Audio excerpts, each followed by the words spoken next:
Hello and welcome to the Live Rally Game Podcast. My name is Stephen Stewart. I'm thrilled to be here this afternoon, for more Surviving Reelfoot First Fire content. And join us today. Is he a poker podcaster? Is he a poker player? We'll have to find out. It is Chad, the third place player from the season. Chad, how are you doing? I'm doing all right. I'm out here in Las Vegas. The World Series of Poker is in full swing. So, just staying busy and, been watching a lot of the other interviews that you've done and enjoying those because it gets me a little escape from this world and back into the Reelfoot world. Yeah, I saw that you actually met up with another former Reelfoot player, Austin, while you were there, which is pretty cool. Yeah, he, I met, he was on production while I was there. And then after the game said, hey, I'm going to be in Vegas in a week or two. And I said, get in touch with me. I'll give you a tour of the World Series of Poker. And I did. And then he went off to a wedding, but it was nice. And my first, Reelfoot alum connection, if you will. I'm sure not the last. So I have to ask, because it felt like in the game, you told people, I'm just a poker podcaster or journalist.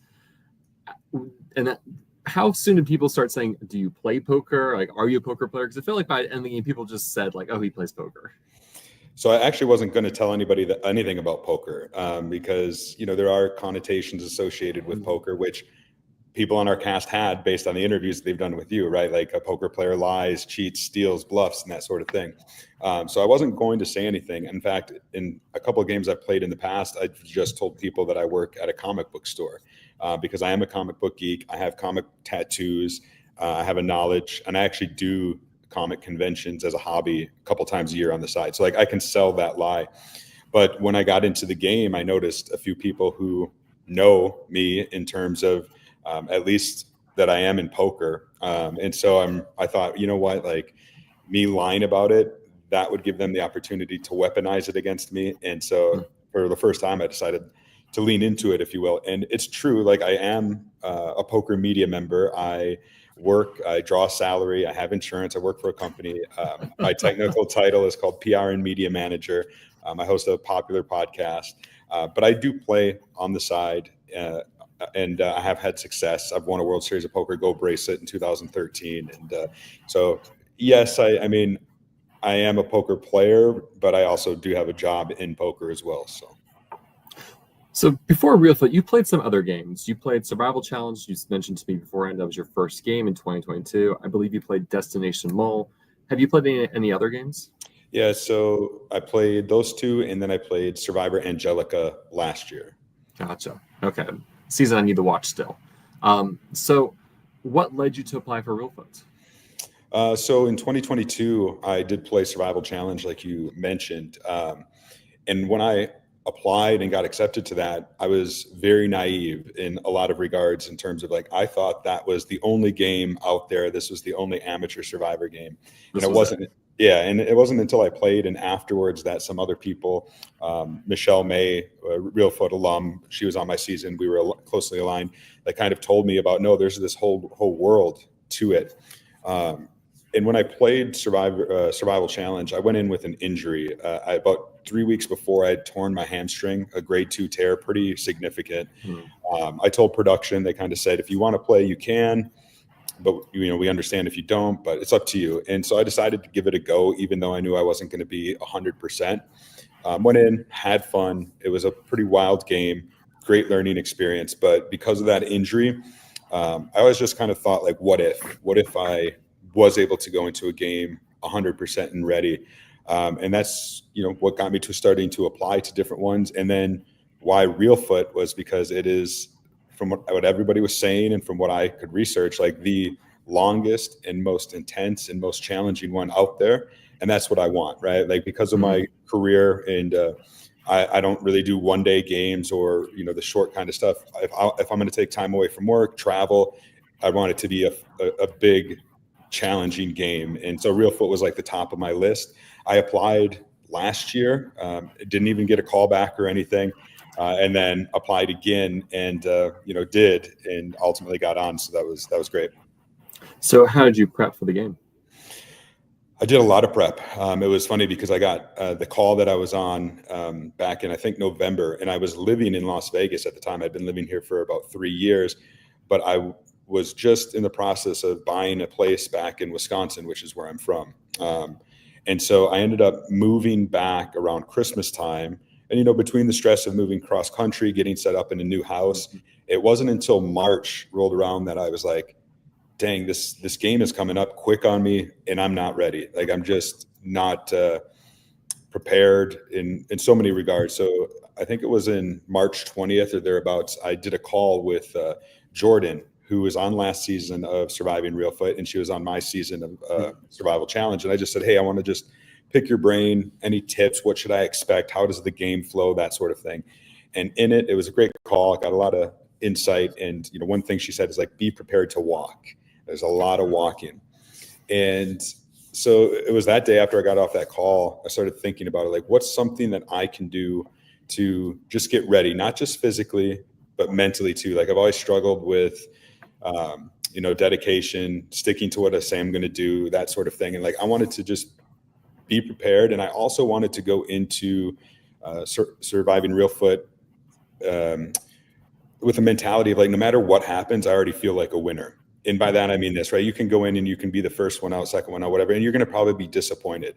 I wanted to make sure that no matter what, I felt good about it. And for me, that meant like getting in shape a little bit, putting in this work beforehand so that even if I don't do well, I'm like, you know what, it was still worth it because I got in shape and whatnot. So on that day after that call with Jordan, I set a goal. It was just kind of a while ago. I counted the days between that day and Reelfoot starting. It was 71 days. And then I did the math. I'm like, you know what? If I can do 1 million steps between now and then, that should get me ready, right? And the commitment of it, the physicality of it. And so it boiled down to 14,100 steps a day, which is about 7 miles. It's a lot more than I think I anticipated at the time. And, I'm happy to say, it was tough, but it was a commitment. It did get me strong. I did lose a weight of probably about 20 pounds. It boosted my confidence. I did my last steps in the hotel parking lot in Union City the night before the game. And so I don't know, it just gave me a good mentality to go into the game, both physically and mentally. And then I also did a lot of prep. Like, I heard a lot of people you interviewed say like they didn't do anything or they went to Walmart the night before. Like, no, I did my research. Others might tell you like, I had a hat that I had a friend sew a mosquito net up into the lining so that at night, I was protected from the bug. I had a belt that I found that when cut, a belt and a bracelet, when cut, it just becomes a rope, right? And just little things like that, little survivor things that I just wanted to be prepared, and I thought I was, so it was fun. It's because it sounds like you disclosed to other players, like, hey, I walked 1 million steps or something like that. I wish I wouldn't have said anything in hindsight because, hearing other people's talk about it, I guess it came off a little intimidating, if you will. But I was proud of the fact. It really shined in one of the immunity challenges that we did, which I'm sure we'll talk about. I don't know. Like I said, I just have always struggled with the commitment and the discipline aspect of things. And so to be able to do that, I was really just proud of myself and, did feel like I was a winner going into the game already. So you're prepared mentally, you're prepared physically, strategically. What did you want? Did you have an idea of how you want to come in and play the game, or are there things you want to do differently from your last games you played? Yeah, there was a lot. Like, so, you learn each game you play. You identify some weaknesses, and, one for me is puzzles. So I practice a lot of puzzles to get ready in that aspect. But from a strategic standpoint, there are a lot of parallels between a poker tournament and survivor-based games. And one of the famous lines in poker that I think applies to survivor games is, you can't win a poker tournament in the early goings, but you can lose it. Meaning if you play too hard, too fast, you overplay your hand, you can go bust. But no matter how well you play early, you can't win it right then and there. So my strategy in the games are usually to be very patient, very laid back. I find, I'm 42 years old. I found in life that if you just give people enough rope, they'll eventually hang themselves. And so just to be patient, let somebody else make a mistake, let somebody else put their foot in their mouth, let somebody else fall flat.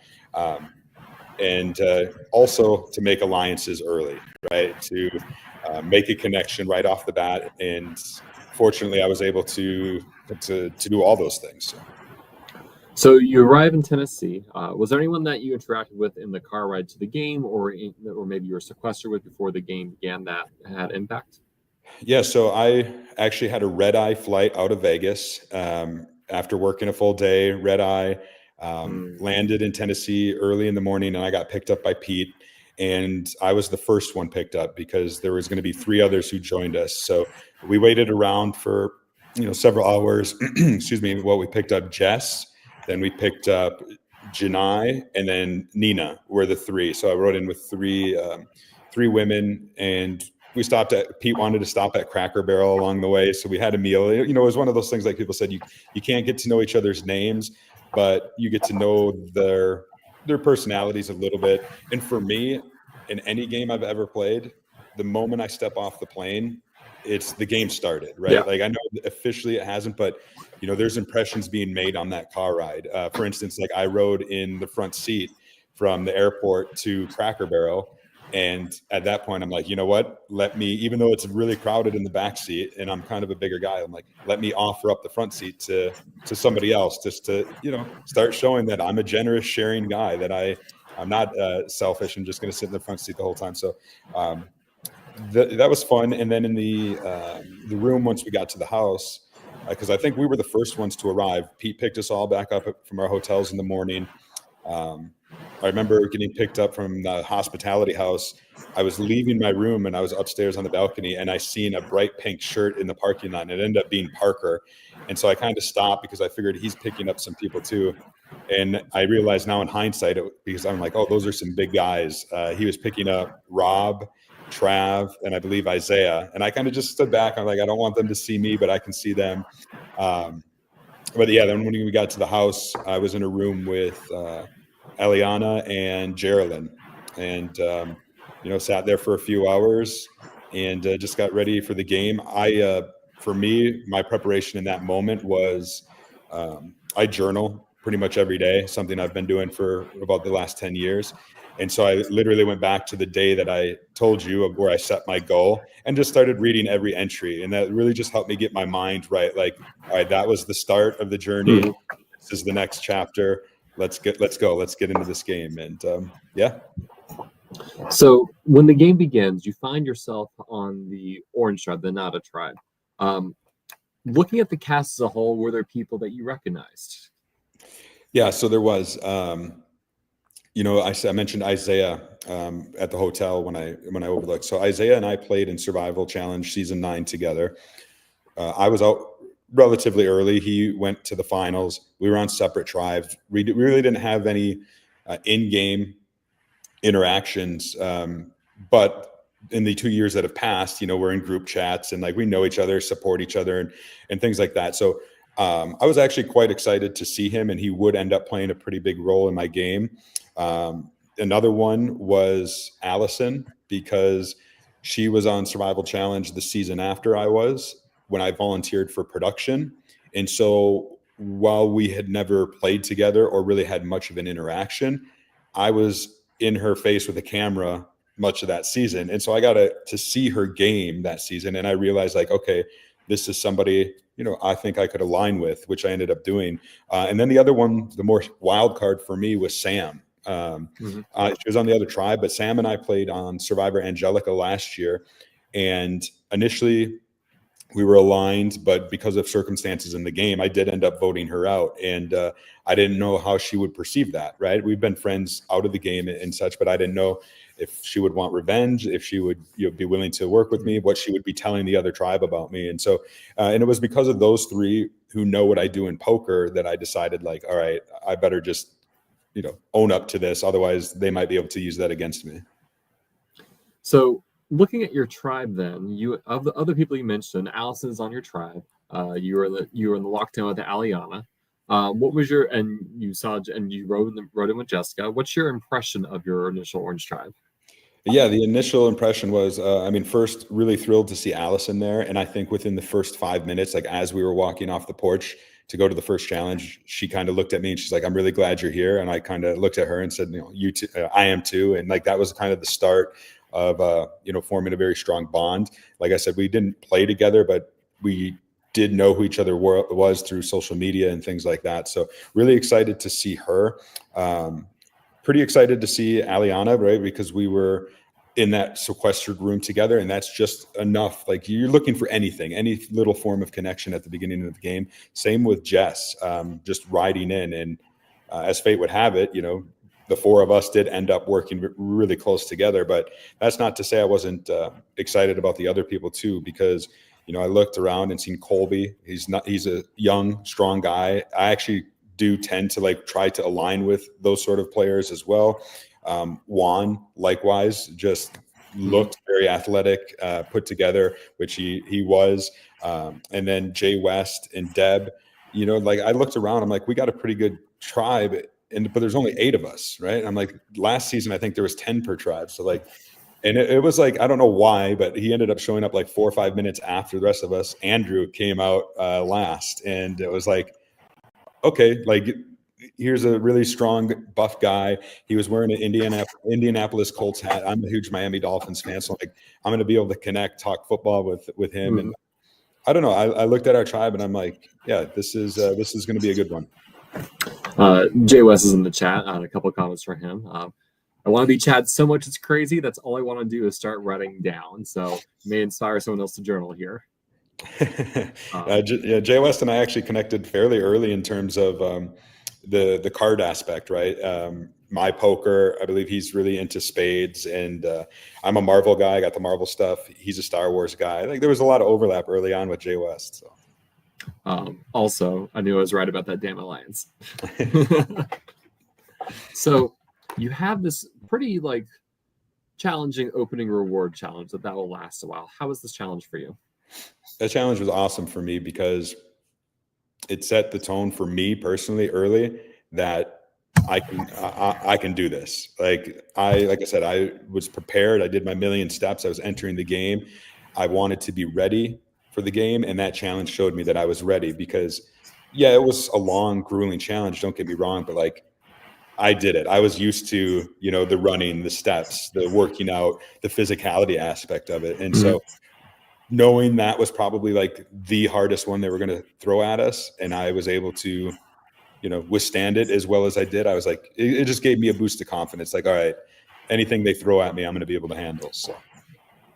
So you don't win the challenge. It's pretty close though. Talk to me about those opening hours at camp. What did you have any conversations that ended up mattering for your game? And I think the answer is yes, there were some.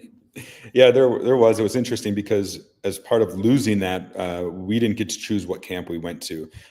They went and chose the Purple Tribe chose the better camp, and we went to the Inada camp, which was long, kind of barren. It was interesting to see it transform over the course of that day. But when you go into one of these games, you do a few things, or at least I do, before they take your phone away. I check the weather forecast so I can be properly prepared. And then Travel taught me that. Yep, you got to know what's coming. And also I was what time is sunset? And I don't know why, but I guess I have a natural kind of skill to see where the sun is in the sky and get a rough estimate of what time it is. The tribe would joke Chad, what time is it? And I'd look up, and I'd usually be pretty close because sometimes production would say either who was closest, or if you got it right on, they would tell you got it right on. And I got it right on one day. So, but I was all right, we got to camp, and I did a little estimation. I'm we got 5 hours or something like that before it's going to start getting dark. And I was I don't know. I was pretty surprised that nobody was all right, let's get going. We gotta get ready. It was. You didn't want to take that role? I mean, I ended up taking that role. I didn't really want to, but I just it was. I don't know if it was a combination of they just wanted to socialize more, if they just weren't comfortable in the woods, or direction and what to do. So I just grabbed the machete and I don't want to say dictated things, but it's all right, we got to get things done. So we found a spot for the fire pit. We kind of determined where we will put our, try to sleep, maybe make a shelter.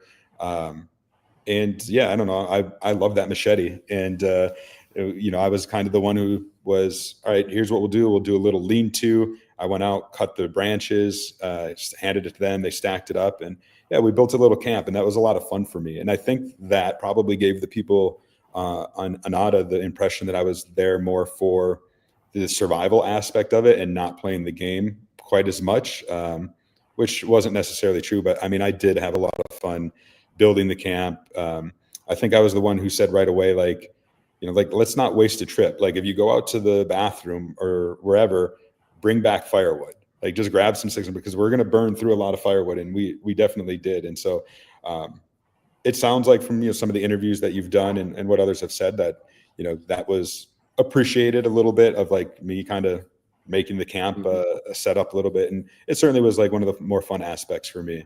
I think even eventually, so one of my weaknesses is tying knots, and one of Andrew's strengths is tying knots. And I was actually just really good and having fun with the machete. And I can't remember who called us this, but it became a running joke within Inada. Our nicknames was like a buddy cop movie. It was Knots and Machete. So Andrew was Knots, I was Machete, and based because of building that, like I was like, Andrew, can you tie these ropes around these trees? And yeah, it was fun. It was funny. Let's kind of talk about two of the opening twists this season. The first is when you arrive at camp, there's a cryptex kind of in your fire pit. Talk to me about the cryptex. Yeah, I actually didn't see it in the fire pit. It was, I don't remember why, but everybody else had found it or had swarmed around it. And I was kind of like, oh, what is that? And they were fascinated by it. And I just assumed, like probably everybody else, like, okay, there's going to be some sort of an advantage in there. I hope it will be me that gets it. And then we, started seeing the letters. I think Eliana showed me one of the letters right away. And then as we were gathering firewood, I found a piece of bark on the other side was the O. And I showed Allison that right away. And then we kind of buried it underneath the rest of the firewood. And then I would use that later the next night, I think it was, and kind of showed that to Colby to help build a little trust with him. But yeah, we had found that O right away. And then a few letters. I think the only letters I knew about were the O, U, and P. And then I think really late the A. But like I didn't put a lot of time or energy into it. Certainly not as much as Colby did. I think there was probably 3 or 4 times where I'm like, hey, can I see it? And I tried a few different words and nothing came of it. But I don't know. It was one of those, like, as others have said, when you become fixated on something like that, like Colby did, that can be a detriment to your game. And I didn't want to see, like, I'm going to take my shots at it, twisting it and try some things. But it was not too, I wasn't too interested in it. We'll say that much. So talk about your relationship with Colby. What was it sending red flags that he was so focused on the cryptex? Not so much to me. I saw Colby as a asset to my game. I mean, we ended up having a little bit of a falling out when we ended up voting him out, which we'll get into. But initially, initially it kind of just came together. Me, Allison, like Allison and me formed a connection right away. As far as I was like, we'll take this to the end together. And then Jess and Eliana kind of came into that mix as well. Through their connections that they formed with Allison. It wasn't like me pulling them together. It was at some point, it just kind of, I think it was Eliana said, like, hey, the 4 of us, maybe we'll pull in a 5th, which did end up being Jay West. And I said, yeah, I'm all about it. Like, I feel good. But I also like the other people on the tribe, and of course wanted to keep those relationships open. And for me, that Colby, I wanted, like, as a, he's young, he's strategic. I didn't realize how good he was at puzzles at the time. And I was like, he's an asset. Like, I want to make sure he's on my side. Hence why I shared, like, the letter O with him. I wanted to start building this trust with them. Because I thought at some point there might be a swap, there might be something, who knows, but like, he's going to be somebody down the line to use on my side, right, to work with down the line. So The other twist is the idol pieces. Every player starts with 1/3 of hidden immunity idol. What were your thoughts on this, and how did you want to use it? Yeah, I mean, I thought it was interesting. I liked the concept of it. I think there was one point on, I think the second night, it was before we voted anybody out. So like, I like to consider myself a bit of a futurist. Like, I'm always thinking about what could be coming down the line and what we can do to take advantage of it, prevent it, whatever it would be. And so like, I was sitting around the campfire. I'm like, guys, like, there's 9 of us. So max, there's 3 idols here. There's 3 idols there. But every time somebody gets voted out, that's going to decrease, right? Once one person's gone, there's no longer the possibility of 6 idols in the game. There's only a possibility of 5. So I'm like, if we were to combine all our idols right now, or all our beads, we would have 3 idols in a nada to work with as we see fit. But it was just too early in the game. It's still, it's a tribe game, but it's so early, and nobody really was feeling that at the time, even though, 2 people later, I was able to collect all the beads, but we'll get into that too, I'm sure. But the beads were an interesting one. Like they were a tool that I knew was going to be coming to use in the game, and also a currency of sorts. And they definitely played a big role in my game, both for better and worse down the line. How was that first night in the woods? It was all right in terms of, I felt we got the camp together going. We got a fire right away. I think it was Deb who got the fire going. And, Deb was a crusher. Like in that first challenge, she ate, 3/4 of the jar of mayo. I was proud of myself for as much as I ate. And like Deb was, a workhorse. And so she got the fire going, I believe. And the issue was we didn't have blankets at the time. We didn't have the chairs that we would end up winning. And so, sleeping on my poncho on the ground was a little rough. But the worst part is it was like, this weather isn't bad. It's fine. And then I don't know, 3 in the morning, 4 in the morning, whatever it is, the temperature just plummets, and it did get pretty cold. And I usually don't get cold very much, being from Wisconsin, but that first night especially, got pretty cold. And then it did get cold a few other nights before we, won the blankets and found, the best ways to sleep, if you will. But that first night was pretty rough. But like I said, I was prepared for it. There was no doubt in my mind. Like this was just the first of many nights, and you just got to get through it. The sun's going to come up in the morning. So over the course of the second day, you have a couple more reward challenges, and you and the other tribe are neck and neck. You've won 2, they've won 2. How are you feeling about where you stand in the game at this point? This is right before the first community challenge. Yeah. So do you know the challenges offhand? Which ones those were? The reward ones? So you have the marooning challenge on day 1. You have the mixer challenge, kind of go fish. Mm-hmm. Day 2, you have to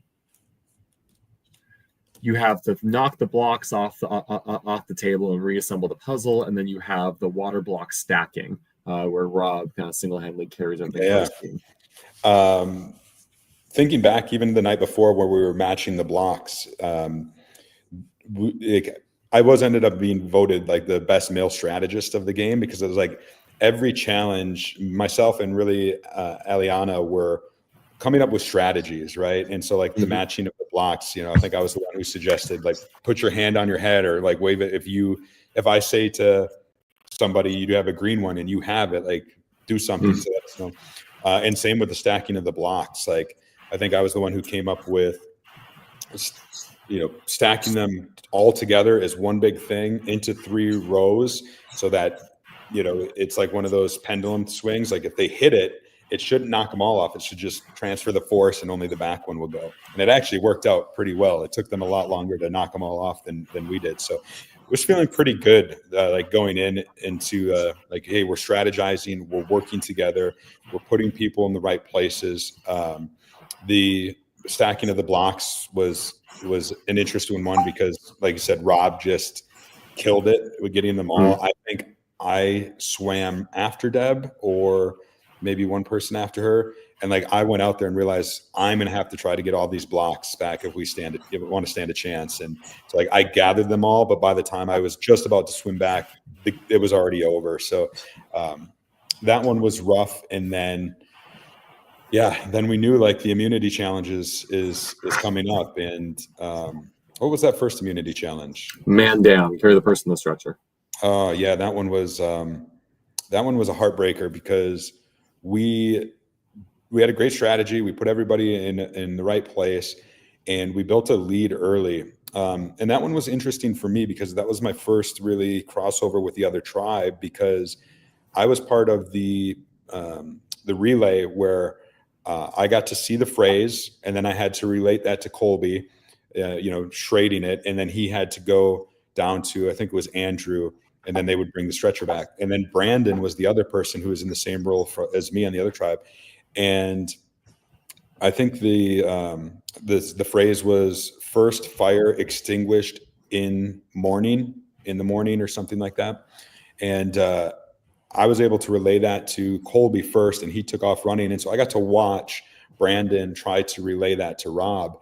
And during the course of that, he said, first fire extinguishes in the morning, right? Past tense versus, and so, and he gave the thumbs up and Rob took off. And I kind of told Brandon, like, I didn't have to say anything, but like I wanted to try to start building relationships all over. And I said to Brandon, like, hey, I don't know if they'll notice, but like if they do, it's past tense. It's not present tense. And I don't think whoever they ended up caught that at all, but it could have. But like I feel like that was my first hand across the aisle with Brandon, which there would be several other instances throughout the game, but that sticks out on my mind. But yeah, then ultimately losing it down the stretch, it sucked. Like, you see the other tribe is so happy. They're going back to their better camp, and we are going back to a crappier camp, knowing that in the morning we got to vote somebody out. So that was not a fun night. And so is your alliance with Aliana, Jess, and Allison, is that locked in at this point, or is that going to happen over the course of this night the next morning? No, it was pretty locked in at the time. And it was, I don't remember who it was, Aliana or somebody came up and was like, how about Jay West for the 5th? And I said, perfect. Like had a good connection with Jay West, I thought, and thought the 5 of us would be pretty good. Then it was actually, I think at the time, Deb's name was being mentioned, Colby's name was being mentioned. Some of the people didn't want to do Deb, for the stereotypical older person vote out. But also, like I said, viewed Colby as a big asset, so I didn't necessarily want him to go. But fortunately, I guess in some regard, at least for my game, was things changed over the course of the night, and that was for me was a conversation that Jay West came up and pulled me aside and said, like, hey, I was talking to Juan, he was talking to Deb. Deb basically said, she's had a lot of fun. But if this is the end for her, she's okay with it. She's ready to go. So let's just do Deb. And like, I don't know, like I know Deb a little bit. Like she doesn't have the type of personality that like Deb would never say that. Was my thinking. And so I'm thinking at the time that Jay West is just spinning stories. He is quite the talker. I do think after listening to his interview that Juan did really say something, and maybe it was just misinterpreted. But to me, in the moment, it was like, okay, like Jay West is playing, like I said at the top, like somebody's usually going to play pretty fast or too hard. And in my mind, right at that moment, like, all right, he's playing hard, he's playing fast, he's telling stories. And almost immediately after, Jess was there, and I started to talk to Jess, and she said basically that Jay West had told her some sort of tale, and we basically compared notes a little bit and was like, all right, like this is going to be, if we keep Jay West, like this is going to be rough. What if we didn't? What if we voted Jay West out? And I think Jess took it back to Aliana or Allison or whomever, and basically over the course of the night there, it switched like, all right, what if the 4 of us, instead of Jay West, we can pull in Deb, because Deb knew she was on the line, and Deb was all about it. And that's ultimately what happened. We did leave 4 people out of that vote, which did draw an early line in the sand in a lot of regards, which in hindsight, maybe do that a little bit differently. But like at the time, it was just one of those like, all right, this is kind of last minute. The fewer people who know about it, the less chance that it gets blown up, sort of thing. And with the beads in play, I think we just thought that was the safer bet, is like, let's just keep it to the 5 of us and, apologize later. So with Jay West being the 5th and then voted out, were you looking to bring someone else in as a 5th, or you're just like, nah, 4 is a good number? I mean, at the time, my thinking was like, all right, Deb is with us. She voted with us. And I do like to, Deb. So like she can be the 5th as far as I was concerned. I felt like I had a good relationship with her. And then I have kind of Colby in, I'm working with him on the side a little bit. And I have an okay relationship with Andrew going. Like Andrew was an interesting one because, I have a belief in the world in general, like beware the quiet man. Like usually the quiet man is, scheming, plotting, doing something. So my initial impression was like, okay, Andrew is being very quiet and he's going to be a gamer, a schemer. And so that's kind of what I was thinking for the first few days with him. As it turned out, he was just actually, had just discovered Survivor. He wasn't that. He was like an old school player in kind of a new era situation, if you will. And so, and then Juan. Your season is would fall more old schoolish than new schoolish in terms of the design. Yeah, no, absolutely. And had he had a little more gamesmanship, I guess, in him, like I probably would have went home when he ended up going home, which I know get a little bit ahead of ourselves, and I'll be happy to talk about that. But to harken back, and then there's Juan. Juan was an interesting one because and I said this in one of the confessionals, it's like I want to work with Juan. I want Juan to like me. Why doesn't Juan like me? I want to form this connection, and it just seems so hard to do. We eventually kind of did, but in those early goings, he was a hard one to get to know. So yeah, to answer the question, the four of us were locked in. Deb was going to be the fifth as far as I was concerned. And even in worst case scenario, we're 4-4 now, right? And that's the worst case scenario, and I didn't think that was going to happen. So, yeah, that's kind of where it was after that first vote.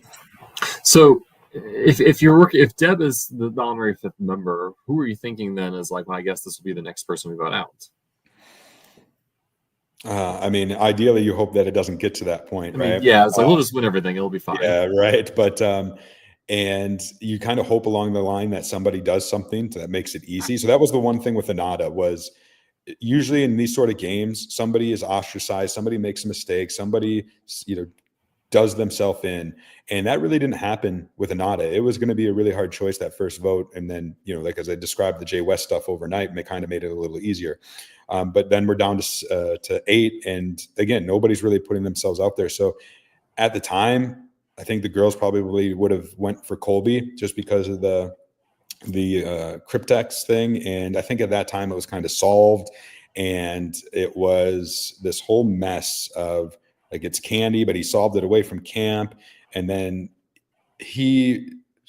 I'm sure when you talk to him, he'll have a lot more to say, but there was something about it where he just felt the way it played out wasn't good. And then production felt like the need to come into camp and explain like, hey, just so you know, like it was just Candy or something. Like production actually kind of inserted it. And I don't think he appreciated that in his game. Deb didn't appreciate it in her game because I think at that point they knew it was between Deb or Colby. And so Deb's like, well, production just came in and influenced the game a little bit to my detriment. And so, yeah, like I think at that point it was kind of going to be Colby or, Deb was an option because of the challenges, even though she was great at all the challenges minus running, which she owned up to. And I think it just got to a point, why she ended up being the second one to go was twofold, right? Like, yes, we have the 5-3, but even if we have 4, it's still 4 on 3. So we didn't need her as much. And it was just kind of came down to the point of strategies and challenges, right? Like if Deb can't run, we can't put her in a running role. She's still strong and everything else, don't get me wrong. But it felt like everybody else was a little more, could go into any role, if you will. We didn't have to strategize around it.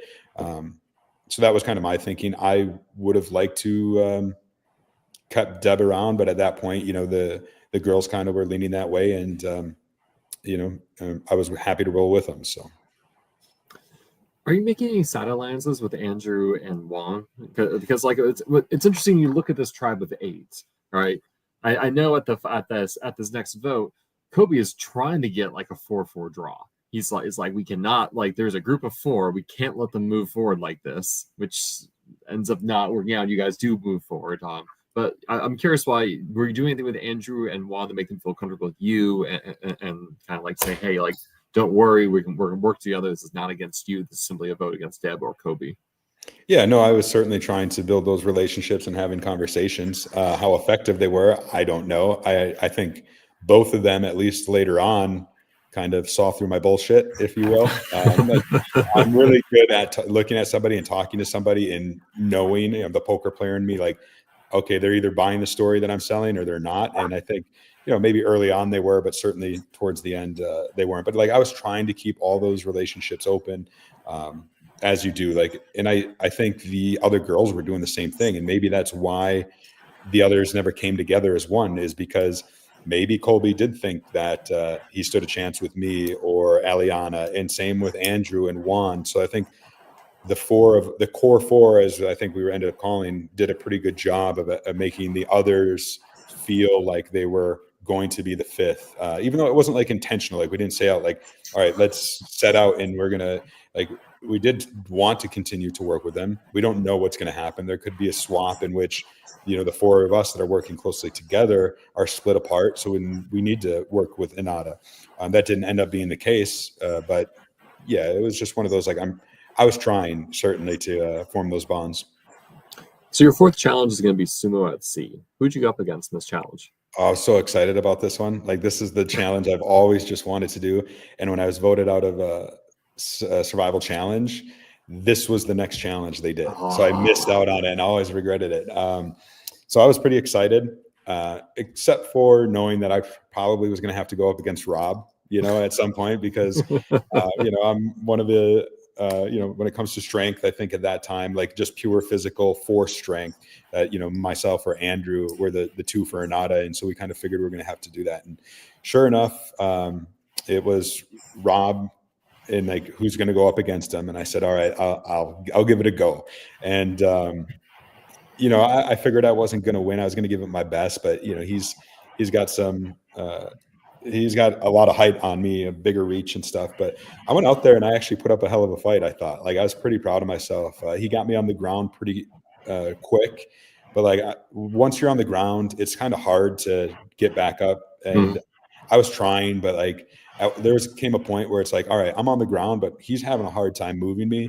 I know he's going to have to do future rounds against Andrew or whomever. So like, let me make this hard for him, because there's one thing I learned about Rob from prior challenges is, yeah, he's a big guy. He's very strong, but he gets gassed. Like he runs out of fuel real quick, especially, a guy his size without eating food in this game. So I'm like, let me just make this hard and wind him and tire him out. And I think I did a good job of that. And so it got to a point where he was pushing me little by little. And I was like, all right, I'm making this hard, but I'm going to give this one last shot. My strategy was like I started to time his he would push me a little bit and then he would pause and catch, and then he'd push me again. And I'm getting closer and closer to the edge. So my strategy was, I'm timing this. When I get close to the edge, I know he's going to give that one last thing. And my hope is just to juke him. Yeah, like use his momentum and just flip him over me.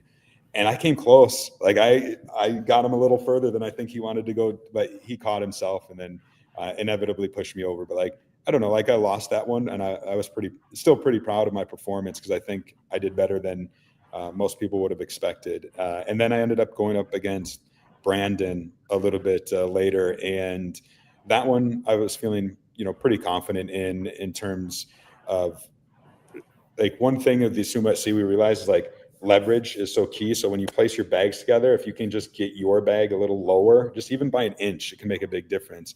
And then also Josh, when he says, Surviving Reelfooters ready, go. And, I'm a football guy. You got to time that snap count. And I just, for whatever reason with Brandon, I timed it perfect. Like as soon as Josh said go, I exploded, and I had a little bit of leverage and, was able to get Brandon off, pretty quick in that challenge. So I went 1 for 1, was really happy about that. Had a blast. Like that challenge was so much fun. So correct me if I'm wrong, your tribe wins and you get to go to the other camp as part of the reward for that challenge. Yeah, I think at that point, Colby had already went. And so he was kind of removed from the running, if you will, because, he already went. And then some people didn't want to go. I think it ended up only being me and Aliana who was like, yeah, we'd like to go. And so we ended up drawing rocks. I won. And, we got to steal an item. And we talked a bit about that. We were pretty sure it was going to be the hammock that we were going to take. But we also were like, okay, they lost immunity. They're going to be scrambling. This isn't just a go get something and bring it right back. Like I need to get some information. I need to try to feel out where things are standing. And also, I said to the tribe, I'm like, what if we try to cause a little chaos? And like, what do you have in mind? What if I like insinuate somehow, like, did you guys find the idol yet? Find a hidden immunity idol. And the tribe Anada seemed like, yeah, do it if you can. That's cause a little chaos right before their tribal. And so I went into their camp, kind of just stroll in. They're all in these different groups. So I'm just observing, right? Like, all right, these people are talking, these people are over here. Some of them didn't even come up to me. I think Rob and Trav were in the woods. Like, they never came up to me during that visit. They were strategizing. Some others were too. I think the only ones who really did was Isaiah, Brandon, Sam, and Lachey, I think, were the ones who really kind of came up and talked to me. And then I was just like, got the hammock. Isaiah said, it was his bed. He'd been sleeping in it, and so he was sad. And they made me take it down. They didn't want to help me take it down. And but then Sam came up to me. I feel bad because she said such nice things about me in the game, and we're friends out of the game. But like, I was just looking for anybody, an opportunity to naturally drop in the idol thing. And so she came up to me, and Lachey was nearby, and she said something. It was just the perfect way for me. Like, well, did you find the hidden immunity idol yet? And she got so like, so she's like, really? Like, I'm like, yeah. She's like, somebody found it on yours, and I'm like, yeah, Deb played one. That's how she survived the first tribal council. And she's like, dude, where was it? Do you know anything where it was? Like, or like, I told a lie. I didn't think about the follow-up questions, but luckily I can roll with it. I'm pretty good at improvising. I'm like, I don't know exactly where. She just said it was somewhere near Tree Mill. She found it near Tree Mill somewhere. And like, yeah, I just remember that moment. Sam and Lachey both got so excited. Like, and I guess it worked a little bit in terms of Sam, I know, went and spent a lot of time looking for it. I know, like Geraldine said, that, she didn't believe it, but it still caused enough of a riffle in their camp, at least a little bit. And that was our intention, was just to cause a little bit of chaos, because, they had been winning a lot. They had the nicer camp. They were winning all the food rewards. It's like, we just need any little bit to help us. So yeah, that was a fun visit. And then went back, relayed everything to my tribe. And I think that's when Trav went home, because we were all pretty shocked by him going home. So end of day 3, 4 players have been voted out. When are you expecting a swap? I was expecting a swap all the time. My tribe will tell you, like, we were theorizing. I think when 3 people were out and we were down to 15, I was a big believer that we were going to go to 3 tribes of 5, right? Mm-hmm. Because, to me, it made sense in terms of the beads, right? You get 3 beads, the immunity. I don't know, it would be great drama. I think one of the production members, I think it was Nate, came over, and he had been painting something. He had blue on his hands. Well, our tribe colors were purple and orange. Where's blue in this? So like, we were theorizing, like, oh, there's going to be a 3rd tribe that's the color's going to be blue, and he was painting whatever. Never came to fruition. There were other points in the game where I'm like, okay, there are 14 people left, 2 tribes of 7. This makes a lot of sense. And then they kept teasing it, like, bring all your stuff to the challenges, even though they knew that they were doing it just to mess with us. So like, I was really thinking all the time about, yeah, there's going to be a merge this time. And then, of course, there never was. So morning of day 4, you have an individual immunity challenge, because both tribes are going to tribal council. This is a kind of race around and count various object challenge, and this goes quite well for you. Yeah, I felt pretty confident about this one. Part of my career in poker was as a tournament reporter, and part of that is eyeing up poker chips and just adding them up and counting. And so I knew I was going to do pretty good at being able to see something and get a good guesstimate if I needed to. But I actually went and physically, I think there were six stations. 4 of them I knew I got exactly right. The other I knew it was very close. And then the last one I did have to kind of guesstimate. So I was pretty confident in my number, but a lot of people finished before me, throwing the bags on. And so down the pecking order, I was a lot further down than I was hoping, because I thought I was moving pretty fast.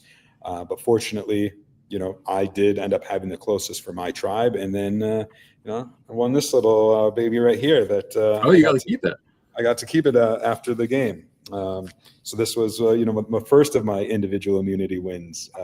It was nice. It was nice to be safe and just to win it, check that off the box, right? Because, in these Survivor games, I've never won an individual immunity, and to get one in the first one was great.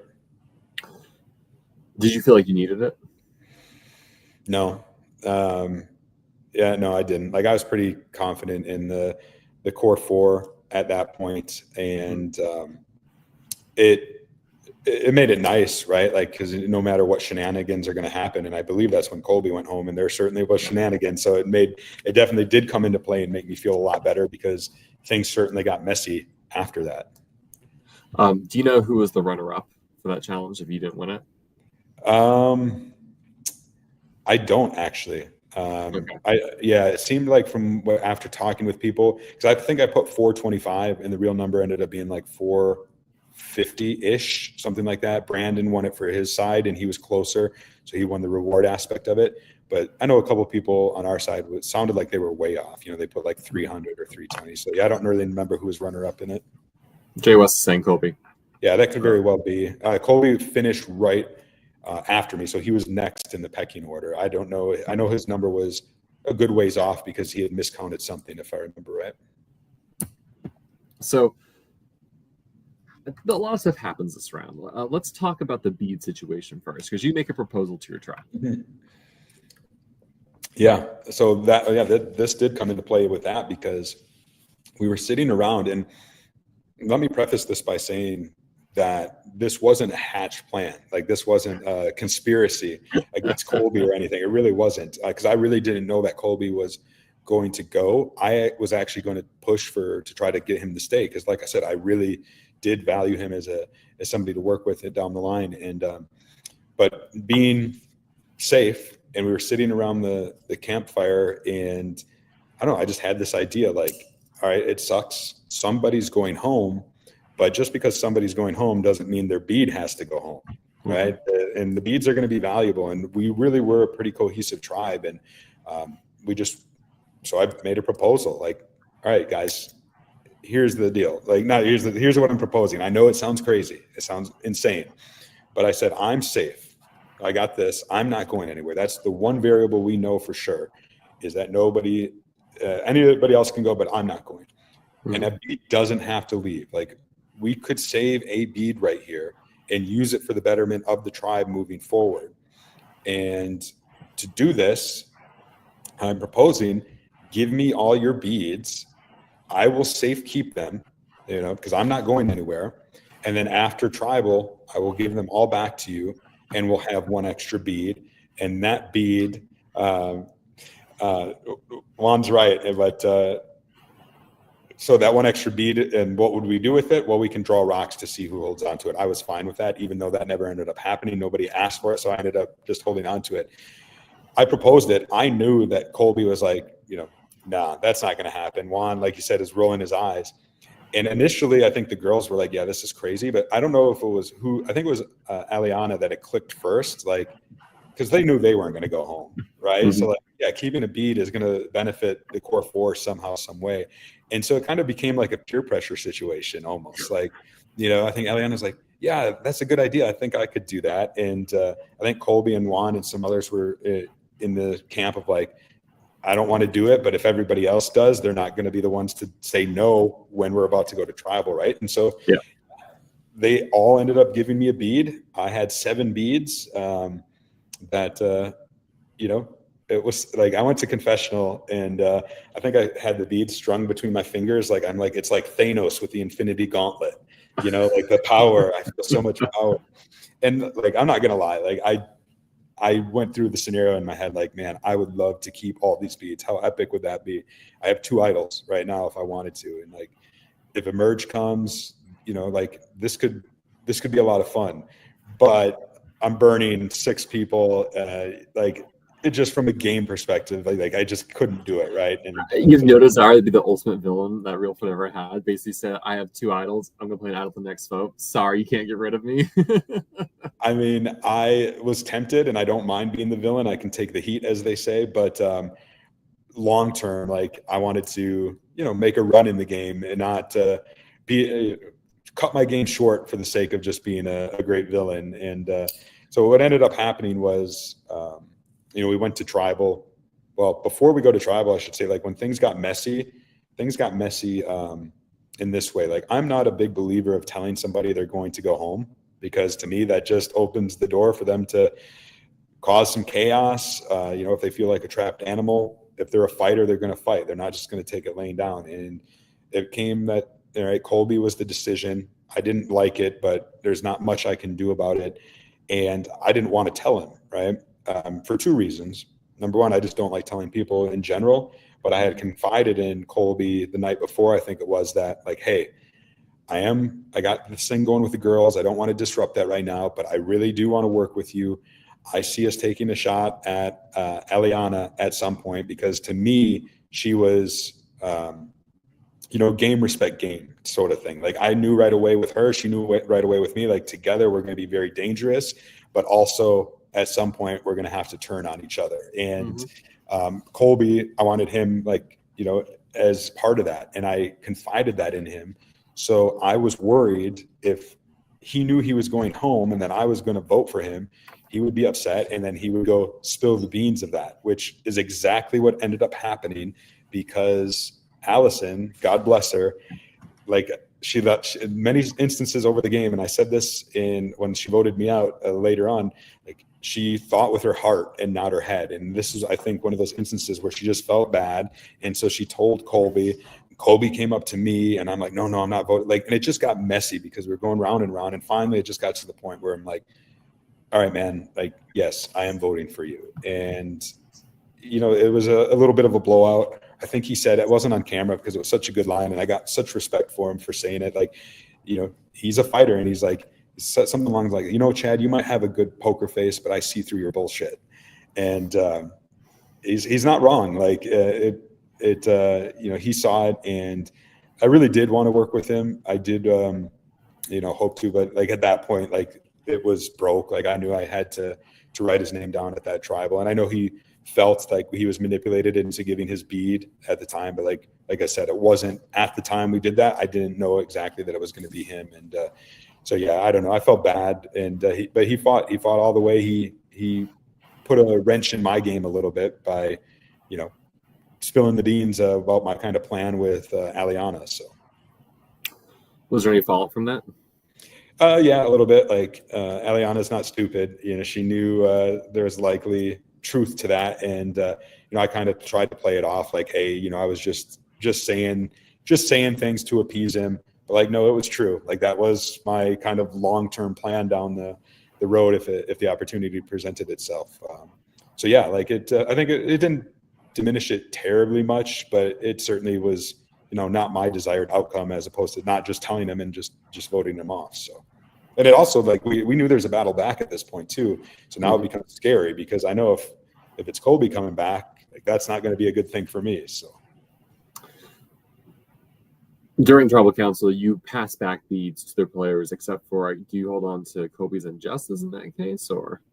Yeah, I think this was when you asked, did it make an impact, is, Colby tells this, and now Aliana might be feeling a little vulnerable. Like, there might be a plot against her, what have you. So she's the one who said, like, well, if there isn't, would you give us our beads back?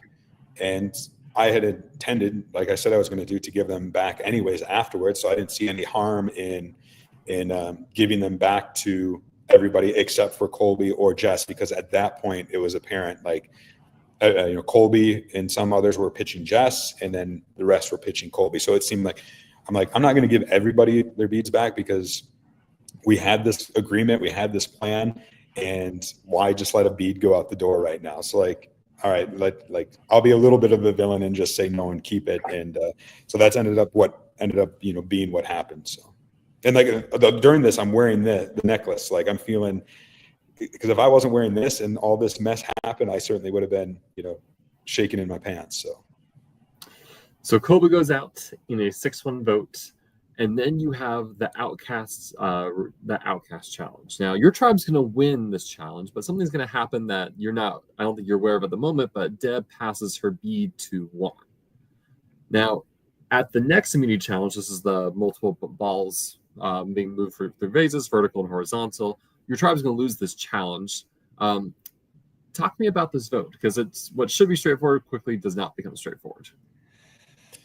Yeah, this one was interesting because I certainly did not know about that bead passing.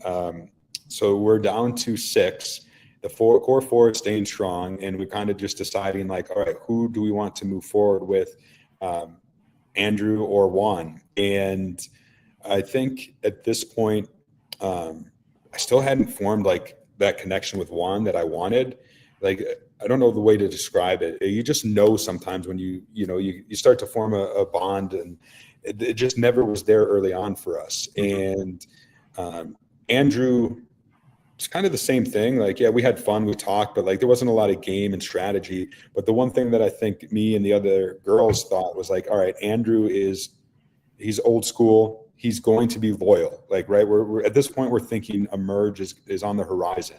And so like Andrew is going to be with us no matter what. And so it was, all right, we're going to keep Andrew and we're going to vote off Juan. It seems like it should be pretty straightforward. And then it was on the way to tribal where I first started hearing these rumors of, I think Allison was the one who told me. And I remember I'm working very closely with Allison right now. Like, to me, it was her and I are the two. And she said like, Andrew gave his bead to Juan.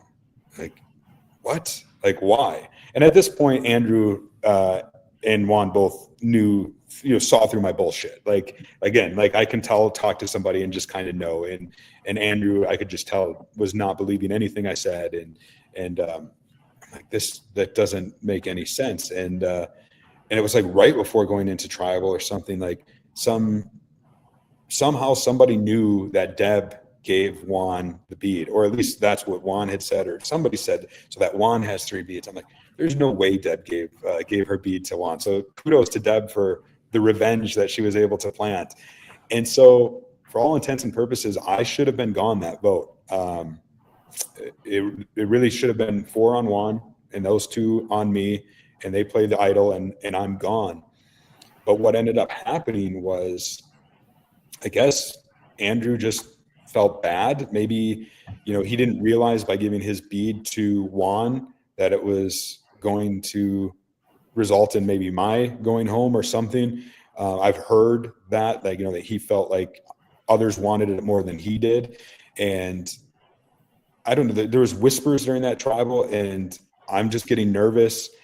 And I just remember like Allison's whispering, and I'm like, we're about to vote. Like, this is crazy. And so I just said, I'm just going to ask him. And so I like leaned down and I looked over at Andrew because they were saying they wanted me to write his name down. And he wanted me to write his name down is what I'm hearing. Like, this makes no sense. Like, so I just looked at him and I said, like, do you want me to write your name down? And he looked right at me in the eyes and he's like, yeah, I do. And I'm like, why? That makes no sense. Like, and then it started coming out about, well, I gave Juan my bead, and Juan has an idol. And like, I still didn't believe that I didn't believe Juan had an idol at this point. I thought they were like just trying to bluff us into causing a little chaos. And then Juan pulled it out. He pulled out all 3 beads, and it's like, oh shit, okay, he does have an idol. Like, it's right there. And I'm assuming Andrew and him are gonna vote for me. And like, we're about to vote for Juan. So like, I'd be going home here. And then like, it hit me quick, like, all right, the only way to combat this is, girls, like, we need to do 2 on Andrew, 2 on Juan. They'll do 2 on me. Juan will be safe. Then it will be a revote, and we'll be able to get Andrew up. Right. So like, I was really trusting the girls, like, this is the only way or I'm gone. And they agreed. And so that's what I thought the vote was going to be. But unbeknownst to me is Andrew actually voted for Juan in what was kind of, I guess he would have went home anyways, but it was still like a noble self-sacrifice in some regards. But yeah, had they been able to keep that secret, and Mom and, Andrew wanted to be there more or be more of a gamesman, whatever it might be, like, I could have went at that moment in the game. Like, that, looking back in hindsight, like, that was the closest I came, if you will, to exiting early. There's an easy way to avoid all this. Which was? You just kept all 7 beads. Touche. Yeah, you're probably still playing 3 this tribal council, but you're safe. You don't need to worry. Yeah, it was funny because that was a successful idol play by Juan, well, yeah, I mean, it was, I don't know, votes, because otherwise it was going to be him. But then we went back to camp, and man, was it awkward, right? Like the core four is out in the open as if it wasn't already. And then Juan, Juan was, I even said to the girls afterwards, I'm like, who is this Juan? Like, because when, he was sassy when he played the beads. He said, like, I didn't come here for a 4-day vacation. And his attitude went from zero to, quiet guy at camp or what have you to, and I mean, I was impressed by it. And we just gave him space. He didn't even ask. He just took the hammock. He went straight to the hammock and he slept all night. And it's like, all right, like, how do we move forward with this? Like, this is going to be tough. And like, I don't know if it was that night or in the morning, like, I had a very awkward conversation with Juan. Like, I want to clear the air. Like, yeah, I was going to write your name down. You were going to write my name down. Can we make, can we start, building something or whatnot? It was just really awkward, but at least it was the start of something, because we did end up at merge time kind of connecting a little bit more. But yeah, that was a interesting one, because then the topic came up, do we throw, if there's another challenge, which there was the next morning, do we throw it? Because, Aliana wanted to, and it's like, can we work with Juan? We're going to vote him out. Like, do we try to keep him in, or do we vote him out and just remove that element? And it was literally at the challenge, Aliana, because it was the blindfold one. We could have thrown that easy. And I don't know, there was just something in me, like, I don't know what it was, like, just, I don't know, like, I didn't want to end Juan's game like that. If it was me in that position, I wouldn't want somebody to end it. And I just like looked at her, I'm like, I said, like, mouth to her, like, let's try, like, let's actually try. And we did, and we won. Like, it was the cube puzzle. It was actually a good moment for me, because that puzzle, I was the one who solved it. And I think Juan was, super excited, and I'm glad that it played out the way that it did. And, instead of us just throwing it. So the merge is happening. There's a battle back challenge. Who did you want or not want to see come back? I mean, I think we were all hoping Andrew would, because we did still think he would be, with us and work with us. And, so I think we were all hoping that it would be Andrew. I definitely didn't want it to be Colby. No offense to Colby, because I do love him as a player, but like, in the game, I knew that there would be no way, no world in which we would end up working together if he came back in. I wouldn't have minded anybody from the Purple Tribe, fresh start. In fact, I thought that might be good for us, because you would assume that they would want to come work with us. And so, yeah, I was kind of hoping one of them, Jay West, Deb, I think would have been all right too. But I think I was really just hoping for anybody from Purple. And if it was anybody, maybe Trav, just because he was like, somebody I never had much interaction with in the game, and just seemed, burnt by his exit and likely to come work with us. So Nina comes back in the game. I'm curious, walking this merge, you have 5 original orange, there's 6 purples, well, 5 plus Nina. What were your strategies coming into this? What did you want? Like, how did you want this game to unfold? So yeah, this was a very pivotal moment for my game. Getting to the merge was very important to me, because there was a point earlier in the game where Isaiah and I got to kind of connect. And like I said, Isaiah and I go back to Survival Challenge, but we're on separate tribes. And we kind of just had this arrangement of like, look, if we get to a point in the game where we can work together, like, let's work together. If we can't, let's at least, like, if our games just don't align, like, maybe we can look out for each other here or there, right? And so going into the merge, my hope was whoever comes back, Nina, would come work with us, right? She just got voted out. Like, why would you run back to the people that voted you out? And in the time in the game, it was driving me nuts. Like, I couldn't believe she just went back there. Like, I saw it as, like, in the moment, like, very weak. Like, how could somebody ever do that? Obviously, hearing in hindsight, especially with her deep dive with you, I see the brilliance of it. I think it's amazing. But in the moment, it was just very frustrating. And so I went to Rob as well, because I knew I'd heard he was upset about the Trav vote, feeling at the bottom. And that was kind of my first connection with Rob, where he was like, yeah, I I kind of do want to make a move when the time is right. And I'm like, well, when the time is right, keep me in mind. And so that was kind of setting up a few seeds, but it was like, all right, we're going into this first tribal. Just the way conversations are happening at camp, it's pretty obvious that it's going to be down tribal lines. We don't know if Juan is with us. Like, I'm not feeling good at all at this point, except for the fact that we had the immunity challenge, right? The individual immunity challenge, which I ended up winning for the first of brought the prop, and so having this around my neck for that first merge tribe was huge, right? Like, it takes all the pressure off. And that challenge, by the way, one of my, like, that's probably my proudest moment. It was we had to hold the metal bar in between things. And I think I went like an hour and 20 minutes, something like that. Wow. And it was just, to me, like, the physical preparation I put into the game was tested in that moment. And I also did something I don't think anybody has ever done. And it was fun to hear my fellow contestants and then the crowd on the porch or whatever, but like, I was looking at it, and before we started, like, I realized I could shift between applying pressure, pushing, and then pulling. And so I would alternate. And every time Josh thought it was dropping, and it was just me alternating, and a couple others were doing the same thing. And then it slowly, started coming, and I was looking at it and I thought, like, I think I can work this back up. Like, I think that I, can just, and I decided to try it, and I did. Like, I was able to take it and just all the way back up to the top.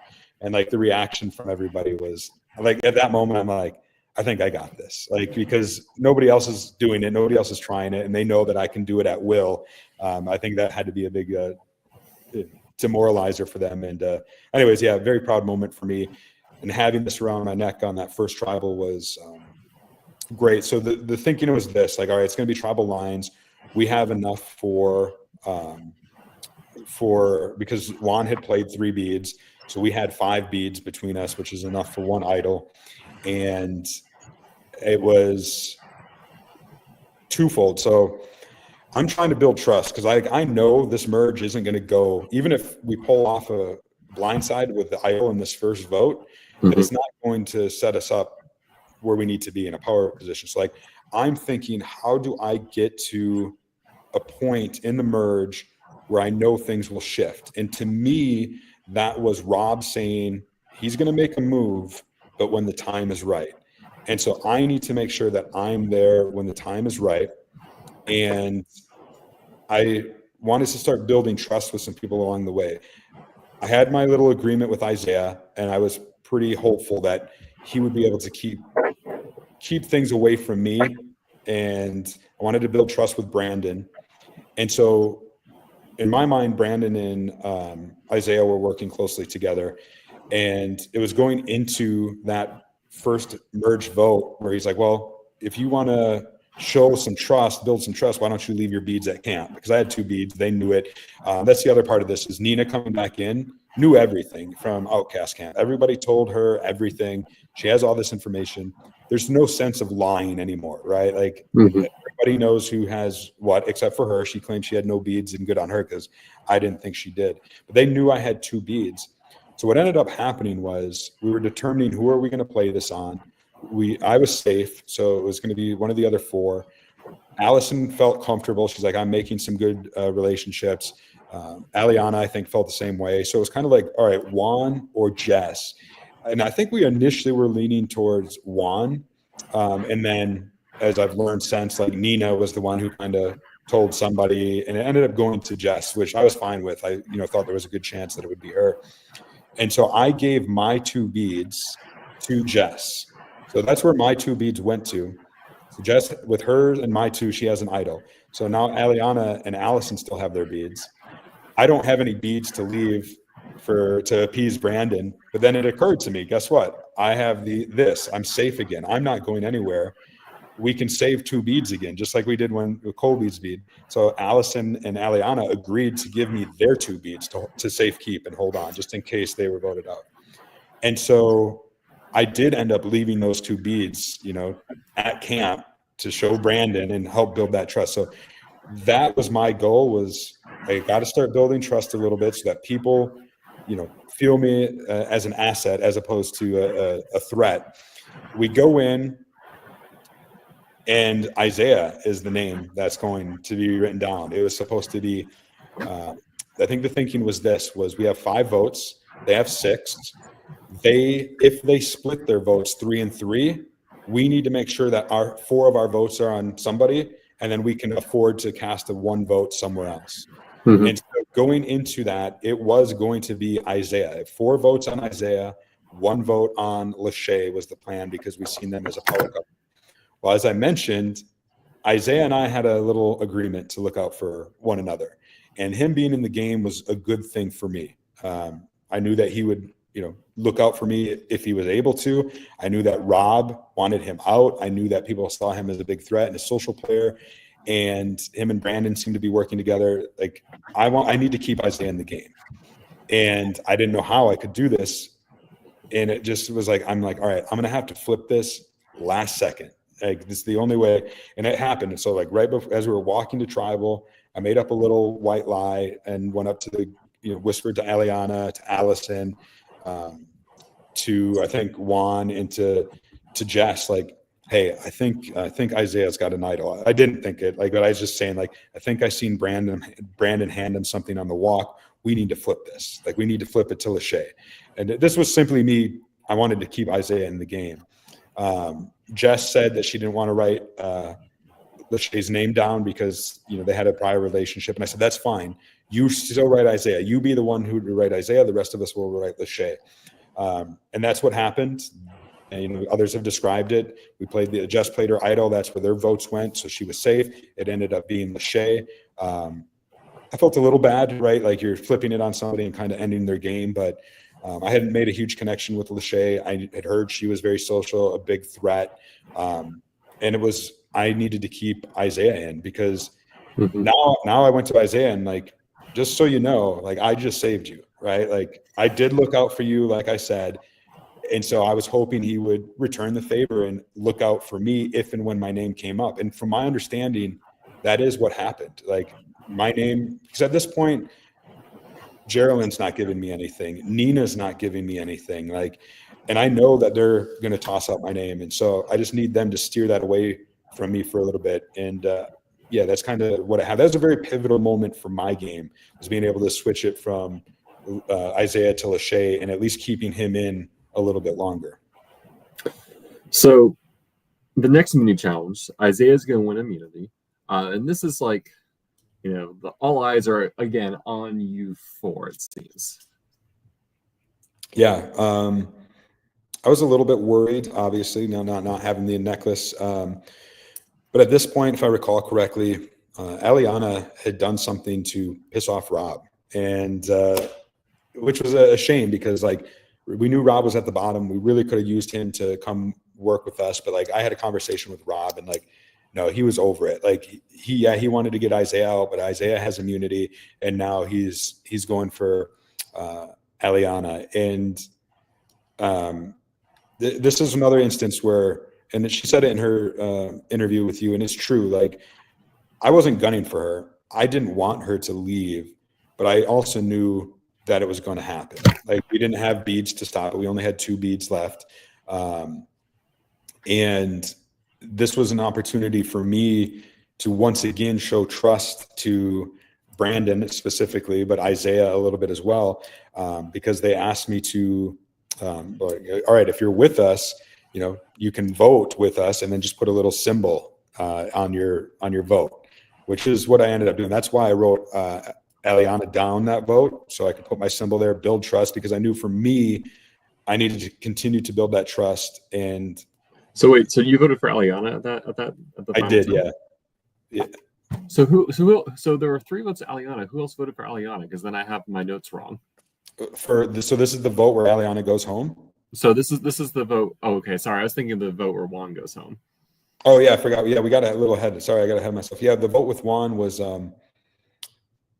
it was interesting. It was sad, a little bittersweet for me, because the night we merged, and we pull off this blind side of Lachey, and we go back to camp, and there's still 10 of us, and like 10 of us aren't going to fit on the plywood shelter that they had. And like Juan basically came up to me and was like, hey, can you help me build like a secondary guest house over in the woods? And like, so we did. And like me and Juan, I feel like kind of in that moment kind of connected more than we had before. And we're like, hey, we are going to need to work together. And that was kind of my plan. Like I don't know why, but at that moment I was like, all right, me and Juan, I feel good with him again. And so going into the next vote, I actually was intent on, it's 5-5 now. We're going to vote Nina, and we'll go to rocks. Like I'm a poker guy. I'll gamble. Like, yeah, let's go to rocks. I know the odds are in my favor. Little did I know at the time, like Nina and Geraldine were not willing to go to rocks at all. But I went in there thinking that, and it wasn't until the walk there that I think Allison came up to me and was like, hey, we struck a deal with the girls over there. It's gonna be Juan.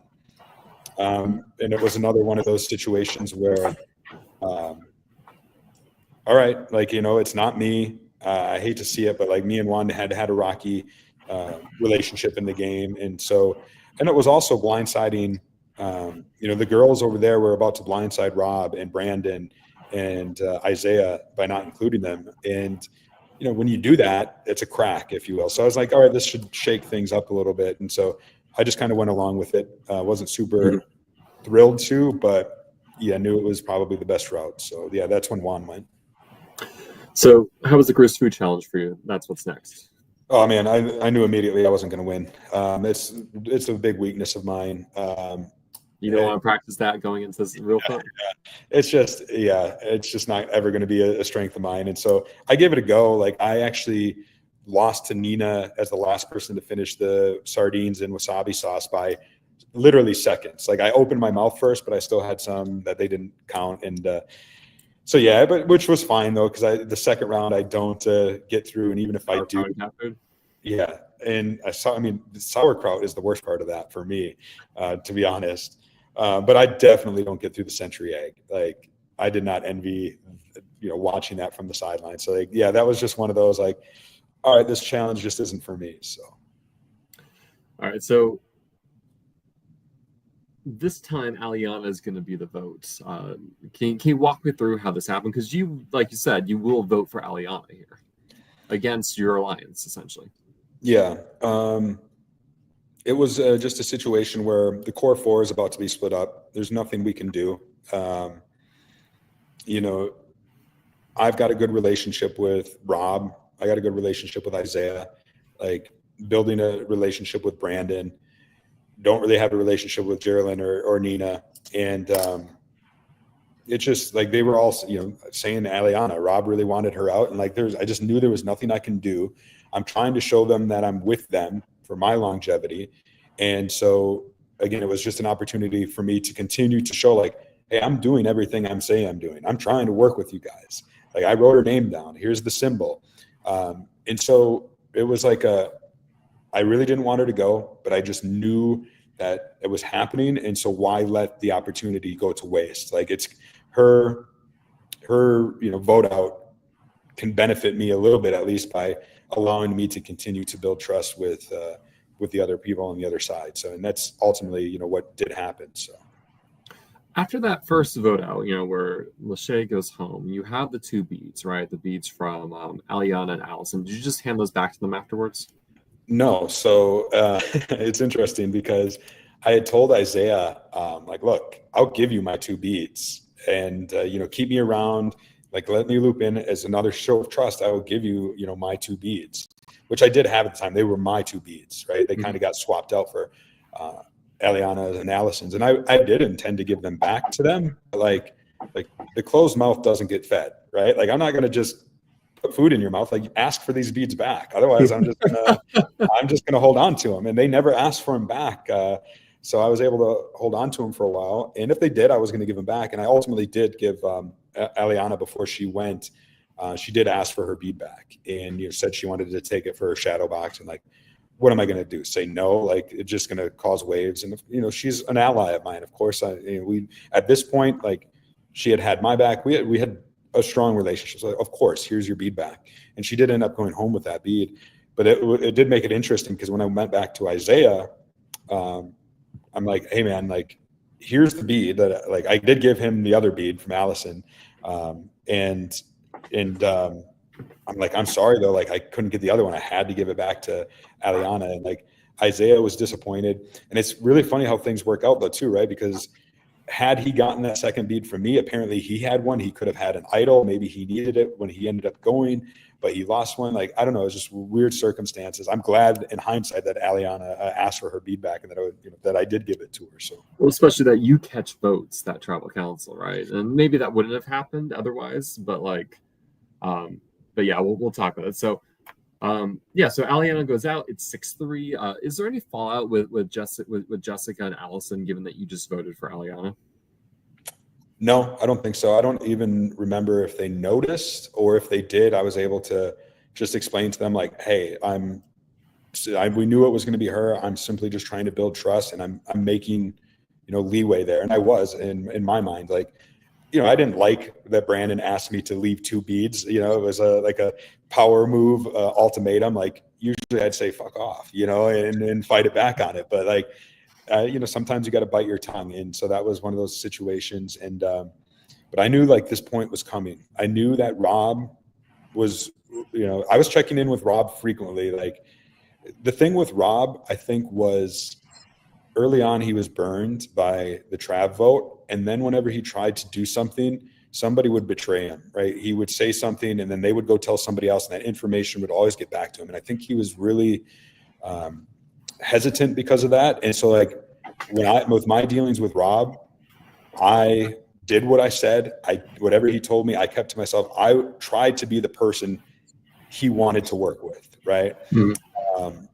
And so every tribal I was checking in on, I'm like, hey, do you want to do something? And he's like, look, soon, but not yet. And so the time came with Isaiah, which was bittersweet for me too, right? Because I had this relationship with Isaiah where we were looking out for each other. I saved him by flipping the vote at the merge.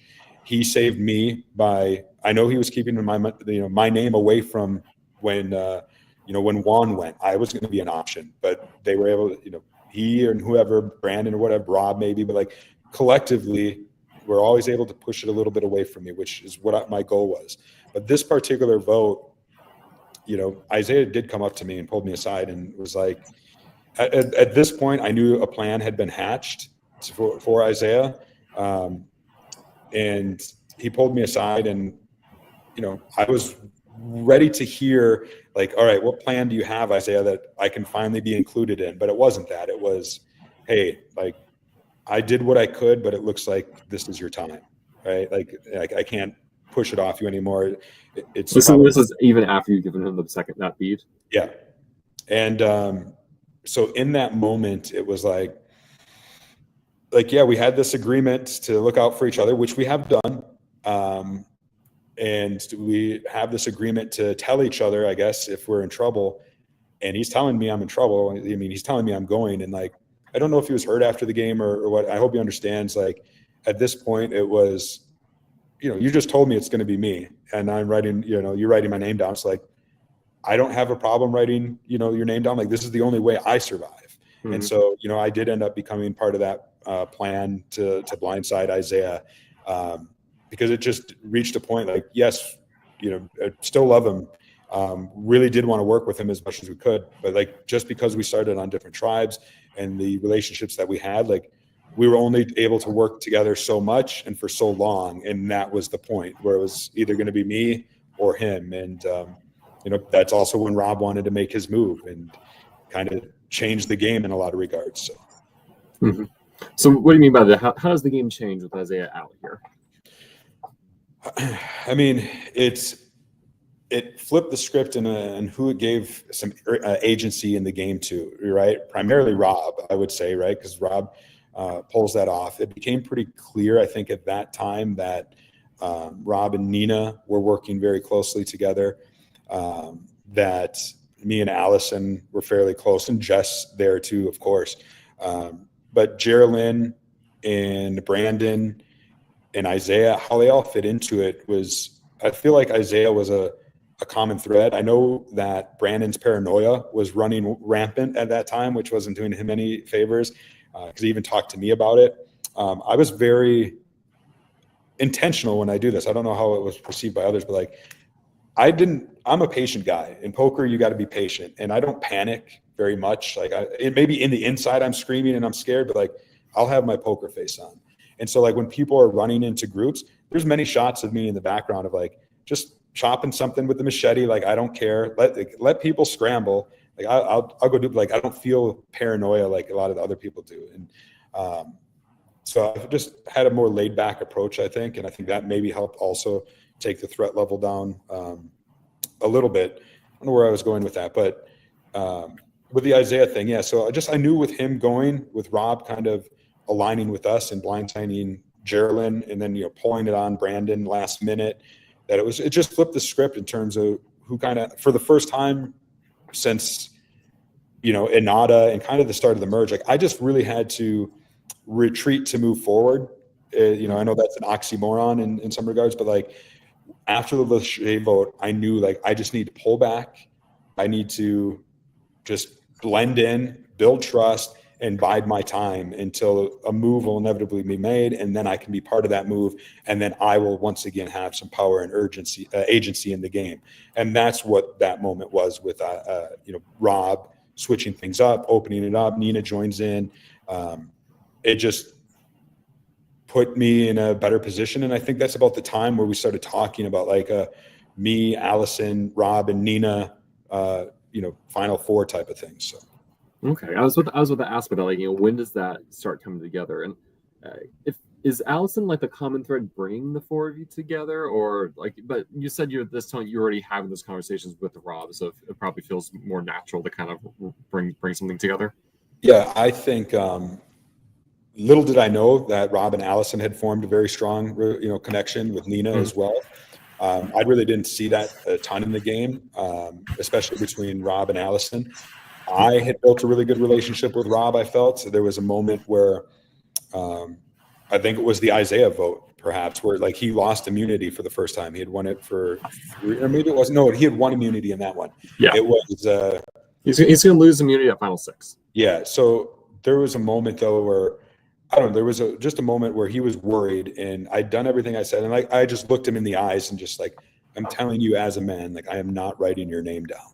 And I didn't. And again, it was one of those, like, I think Rob was so used to people telling him one thing and doing another, that when I was actually doing the things that I was telling him, it built that bond. And that's why down the stretch, he wouldn't vote for me. Like he was giving me, and I wasn't voting for him. And, that was a big part of getting me as far as I did, was building these relationships that I did. Like, I was working with Allison, so I know Allison was keeping me close. Rob was keeping me close. So then down the stretch, when Nina and Geraldine, who were big threats to me, and I knew were going to aim for me, like I was protected at least by Rob and Allison. They weren't going to allow that to be an option. So, and then I was also building a pretty decent relationship with Brandon throughout, even though it never really came together. Like the seeds were there, if you will, but we never just ended up going full force together. So. Yeah, because I was wondering, when Rob does lose immunity, was there a temptation like, all right, he's gotten his 3 wins, time to end it? But now it sounds like you're like, no, I'm fully fine going deeper with them. Yeah, can you hear me? Yes. Oh, sorry, I hit my headphones. So yeah, I wasn't afraid of Rob like some other people were from a physical. Sorry, I'm hearing the echo. Okay. Can you hear me now? Yeah. All right. I don't hear an echo yet. So. Okay. Right. You sound good on my end. Yeah. Sorry about that. So yeah, Rob was, for me, like I wasn't afraid to go up against Rob in challenges, or even at the end if it got to that. Not that he didn't, play a good game or anything. Obviously he did. It was more just like, to be the best, you have to beat the best, so to speak, sort of thing. And like, I don't know, we formed a pretty good relationship.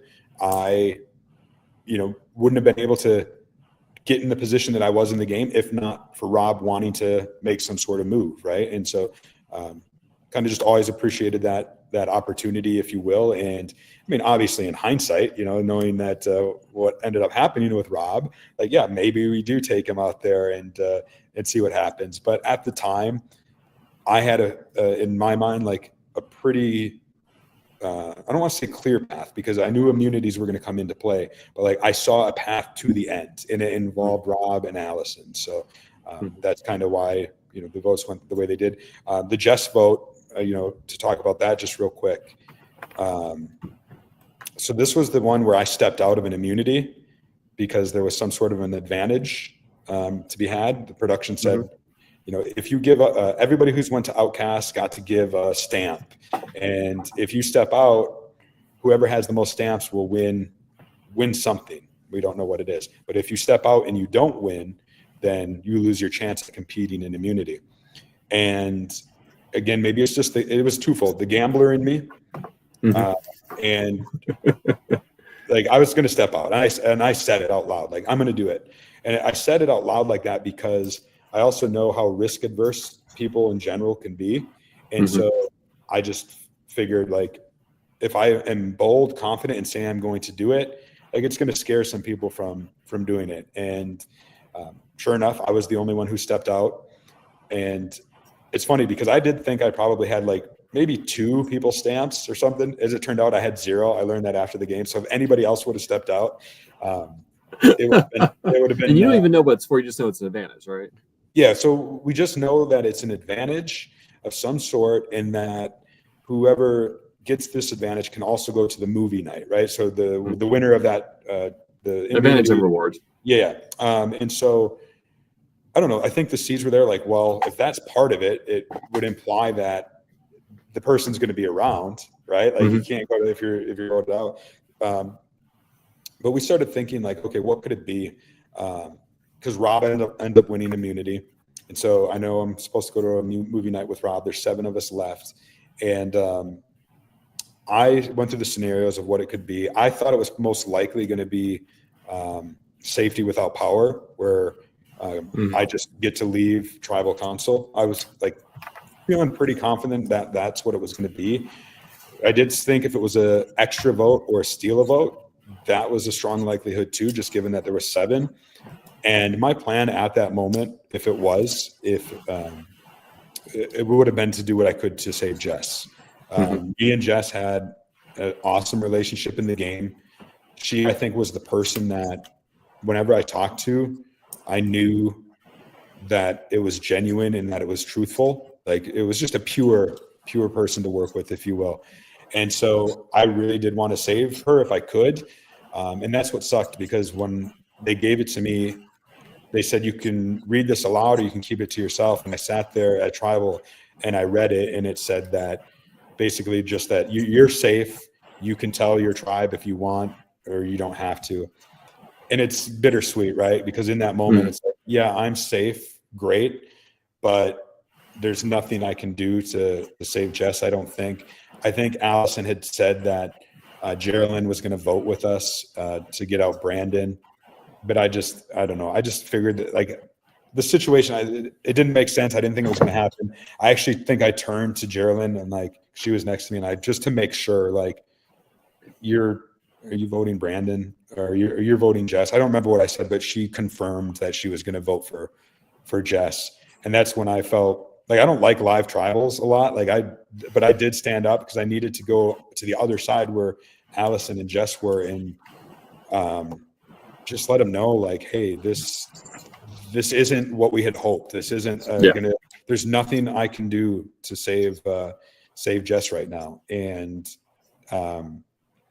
it was a sad, emotional moment. I ended up voting for Geraldine in that instance.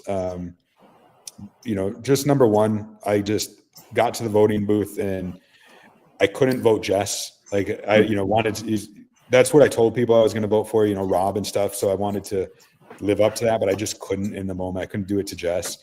I didn't want to write Brandon down because I had started to build a trust with Brandon, and I knew if I wrote his name down, it would be all for naught. Couldn't write Rob or Nina or Allison. I'm working with all of them. And so I kind of left Geraldine, and Geraldine had just written my name down the vote before with Isaiah. So it was, it was a toss away vote. And, it did show like, hey, I don't have anything going on with Geraldine. If she's next, it wouldn't be the worst thing in the world. I did tell her after, like, hey, no offense. It was just tossing a vote away from, I didn't want to vote for Jess. So, and you just wrote my name down. So turn around is fair play. Right. So that was a sad, like I think with my head. I very rarely will think with my heart. And I think that was the only time in the game where I let my heart kind of get in the mix, if you will. So some speculation for you. Yeah. If it's a steal vote, what do you do? If it was a steal a vote, I think the plan was I probably would have stolen, because there's 7 of us, right? So it would have been me, Jess, and Allison. I probably steal Nina's vote, I think, at the time. Even though we were kind of working in this loose foursome, me and Nina were never close. Like we never had many strategy talks. We were kind of brought into this foursome by happenstance from our relationships with Allison and Rob. So I probably steal Nina's, and we force a tie 3-3. And from what we were hearing, Geraldine and Nina not ready to go to rocks. So the thinking was Geraldine's going to flip. And I think that's true. I think she would have. And then, Brandon goes home, I guess, in that case. But yeah, that just never came to fruition. Same with if it was a block a vote, right? Or steal votes. Yeah. Well, yeah, same difference. And so, that was the plan. And that would have been an interesting, what if, because then Jess is still in, me and Allison as well. Like the 3 of us were still core 4 strong, I think. And at least I was with them. So that could have definitely been a very different game. But alas, it was just, I was safe and got to go on a movie date with Rob. So how was that? It was actually kind of nice to just step away from the game for a minute. And I kind of told Rob, and I think he said in his interview, like, you know what, let's just enjoy this moment. Let's enjoy the movie, the food. We don't have to talk game. We can talk game later on the way back to camp. And so, that's what it was. And they brought food. It was some of the only food I got. Like we didn't win many Inada challenges. So to have popcorn and snacks and watch a movie, lay in a comfortable chair. It's a moment I always remember. And it's funny because there's been instances just over the last few weeks where like I've come across the movie Grown Ups, which is the Adam Sandler movie we watched, and then I'll take a picture of the DVD or wherever I see it and send it in our group chat. And every time I see that movie now, I'm going to think of Rob and think of that particular night. So it's the end of day 6. It's been a blitz of a merge. You've eliminated almost half the merge tribe. You're at the final 6. Can you rank the players in the game in order of importance for you? Yeah. I guess at that point, so I'm going to start from the bottom, work my way up. So Geraldine was I think the easy one. We just didn't really connect in the game too much. And like, I knew she was a threat and I figured she thought I was one. So it would be Geraldine. And then for me, honestly, Nina, like same thing. I knew those 2 had a strong relationship. I knew that Nina was going to be tough. She had the outcast thing going for her. The Maddie P from the season before came back and won. Like there's a threat level there. She's good. She was playing the game. And so those 2, as soon the better route for my game. And I think they felt the same for theirs. And then it was probably Brandon. He was right in the middle. Like I've been building this trust with him. He was an option for me if we could get there. And then I think it was Rob and Allison. Me and Allison, from my perspective, she was, I hate the saying, like the ride or die, but like there was no way I was ever doing anything to vote out Allison or what have you. And Rob was getting to that level too, but like it was, and that's my ranking at that point. So. You mentioned earlier on in our interview how you filmed Allison saw her play Survival Challenge. You felt like you had a decent grasp of how she approached the game. Was she playing as you expected, or was she surprising you with her Reelfoot game compared to what you'd seen before? The only thing that surprised me about it was, what I referenced before is I didn't anticipate her letting her heart or emotions get into it as much as she seemed to. Now, I'm very curious to hear your chat with her because maybe, who knows, maybe that was by design. I didn't get that impression. Like, I think she genuinely formed connections with people and did feel bad that she had to go and vote them out. And where I'm much more, cold, logical, and so that aspect did surprise me a little bit, and it was something I had to deal with, like the Colby situation we talked about earlier. Like that got messy for me. And there was another instance coming up when we ended up voting out Geraldine, after Brandon, that was kind of the same thing, because she fought with her heart a little bit. And then I also noticed, and I think some other people did too, she did win individual immunity twice.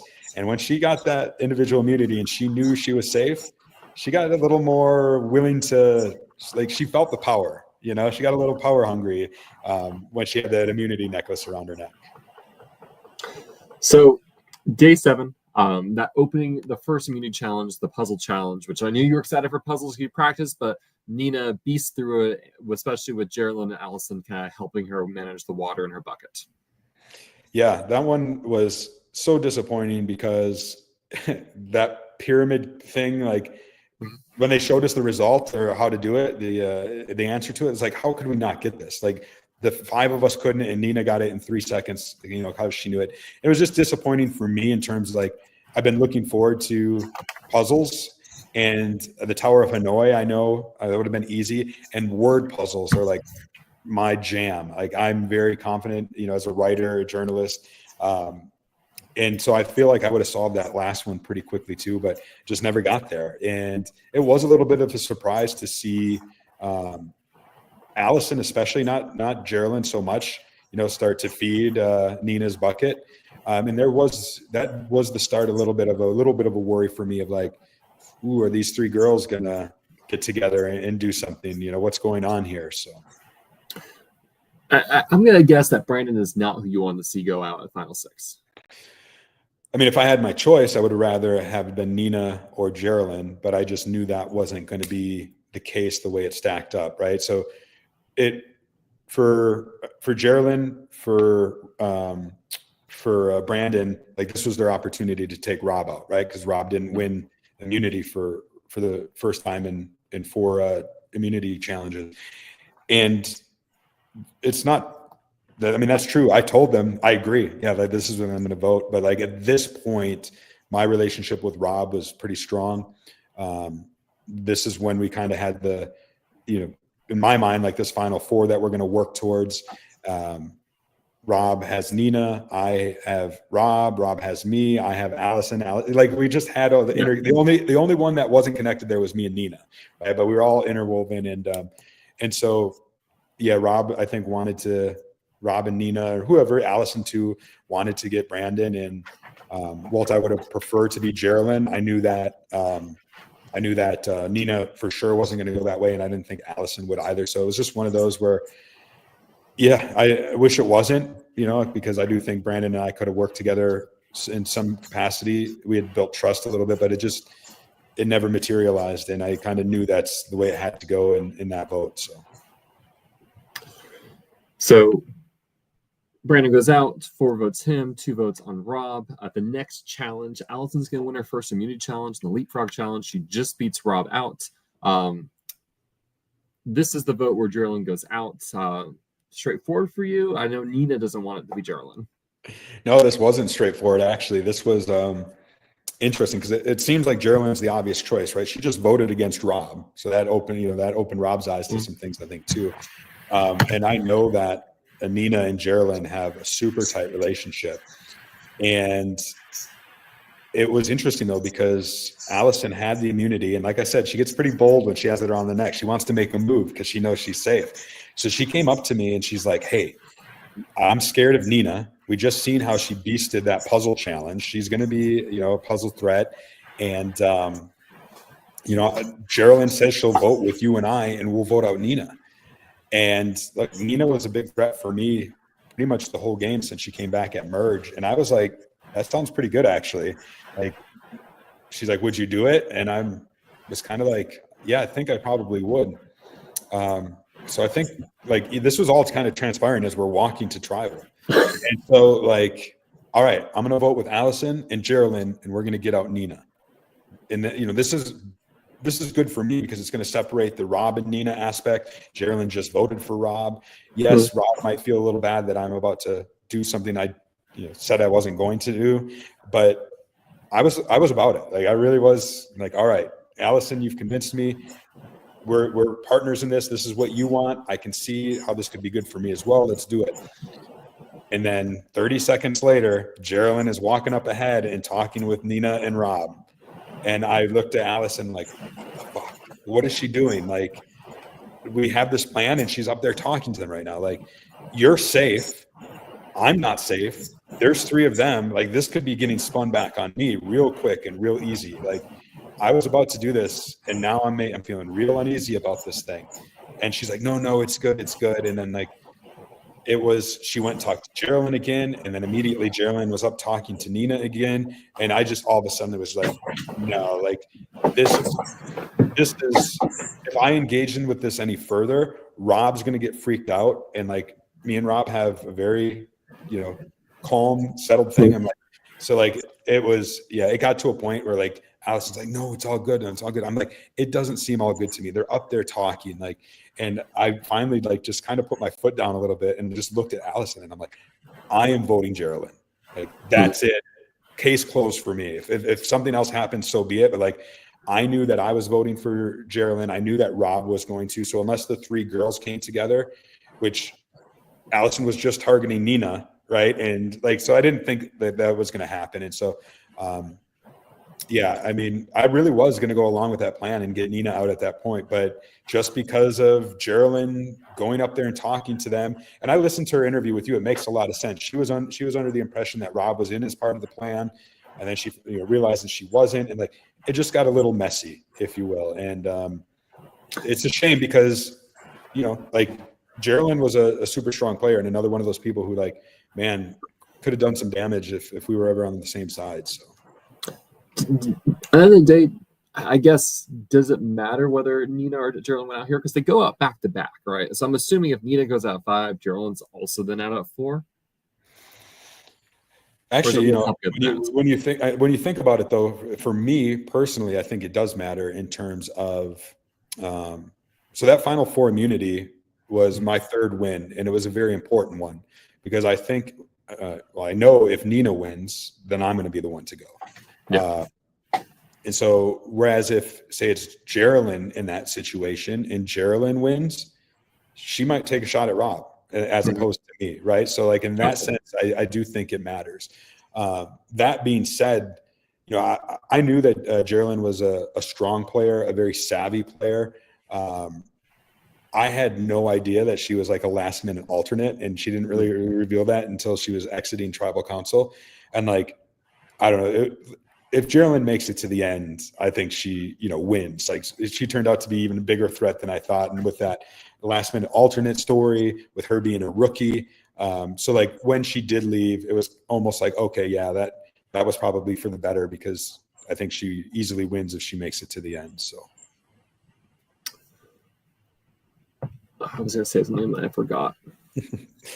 Well, do you think Allison would have had more success had she pulled out this plan or started making the plan go together before the walk to Tribal Council? Because it feels like it was like kind of trying to do that last minute. All right, let's just all do this and we're fine. But it was like either too early in the walk or too late in the strategy time to do it. Yeah, I think so. I think it would have given me and Geraldine an opportunity to talk and to connect and look each other in the eyes, right? And say, all right, this plan is going to happen. Great. As opposed to I was just trusting Allison that she believed enough in Geraldine to pull it off. But then I see it, So yeah, I think if it was hatched a little bit earlier, given Geraldine and I the opportunity to talk, that it probably would have been the way I went. So you win the Fallen Comrades Challenge, so your third immunity win, tying Rob and tying the record as well. You then have a vote immediately after. Would things have changed? Had there been time to think and deliver, or you just like it was always me or Nina at this point? I think it was always me or Nina at that point. I think, she won, I'm gone. If I win, she's gone. And then if Rob or Allison win, then we'll see what they think. Luckily it was me who won. I felt pretty good. Like I did get to know people out there. I also know, game theory, if you will, right? And so in this instance, there's 7 members on the jury. I think there's 12 questions. They're of course going to use everybody at least once, but that means that they're going to use 5 other ones, right? They're not going to use somebody 3 or 4 times. So it was like process of elimination with deductive thinking, and it got real tight at the end. I think it came down to the last question was I believe it was me and Allison were tied. Rob was one behind us. And then I think Nina had fallen out by this point, if I recall correctly, which was a relief to me, knowing that Nina wasn't going to win. And then I think the last question was like, who said on their survey, my biggest worry is feeling like a duck out of water, I think is what the saying was. And I just remember thinking to myself, like, man, I'm 42. I've heard that saying before, but it seems like it's something, somebody older would say. And so, like I said, Brandon, and sure enough, it was Brandon, and that's what allowed me to get that win. So, it felt good. I kind of just looked at, like the one good thing about Rob, which I really enjoyed working with him about, it was he and I formed such a bond that we didn't have to have a lot of words. I think we're both, men who are pretty quiet in general. Like we got to a point where we could just give each other a look, like, just a little nod. And like, so that's what it was in that moment. Like, hey, I just won immunity. Just kind of nodded that, I'm voting for Nina. He just gave me got it. Mm-hmm. Allison, I think, knew too. So, and it was like, look, Nina was a hell of a player. She had the outcast thing going for her. And I was scared of her the entire merge, right? When she didn't come work with us and she was working there, and then just seeing, especially learning now after the fact, the little things she was doing behind the scenes, like, she was a big threat. And I was really happy to win an immunity. So, to take me to the final 3. I think the other part of that too, for me was, we knew it was going to be a final 2 at that point, right? Because they didn't give us any indication of final 3. And I just felt there was a good chance that Rob would take me to the final 2, that Allison would take me to the final 2, and I knew Nina would not take me to the final 2. So it was kind of as simple as that as well. So. Yeah, because it's evening day 7, but this is an 8-day game, and you're probably just like, well, we just blitzed the merge in 2 days. Like, what are we doing? And that's where you get to your final immunity challenge that evening. Yeah, we kind of deduced that some sort of just based upon, like you said, the pace of the game, and that they had banked all this time, like at the end of the night. Like we knew there was some sort of endurance competition coming. I had heard they did a challenge in the past where it was simply just stand in the field away from everybody. You don't know when your other people quit, and then whoever ends up standing there the longest wins. And I was actually hoping that was it, because I would have stood there in one spot until the sun came up and beyond. You have to stand in one spot for this challenge. Well, yeah, but and not just stand. So it was interesting, right? So it was hands on a hard idol, which is classic Survivor season 1. So in that aspect, as a fan, it was like, this is cool. Like we played an old school game. We get the ultimate old school challenge, but credit to production. Like they didn't give us any food that day. They knew that this was coming. They wanted to put us through the ringer, and going into it, I don't know how I felt. I didn't feel super great, I guess. Like, I was tired just like everybody else. I had won an endurance one before. So like I knew I was going to be able to give it a go. But once we got on there, so we had drawn for spots in 1, 2, or 3. So Allison got to pick first, then Rob, and I was last. And the way the idol is designed, it's a little thinner at the top, and then there's like a neck, and then the fat bottom.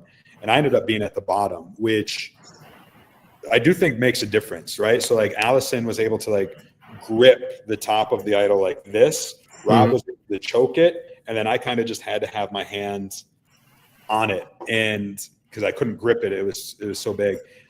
That gave me more freedom to move my hand around, but it just, it was. I think that made a big difference, and I think being on the top certainly helped. I did try to get Allison to switch with me, and it was more of a like, hey, do you want to switch spots? So she would just hopefully have a mental block to take her hand off, because I think at this point I knew that if I won, I was going to take Rob.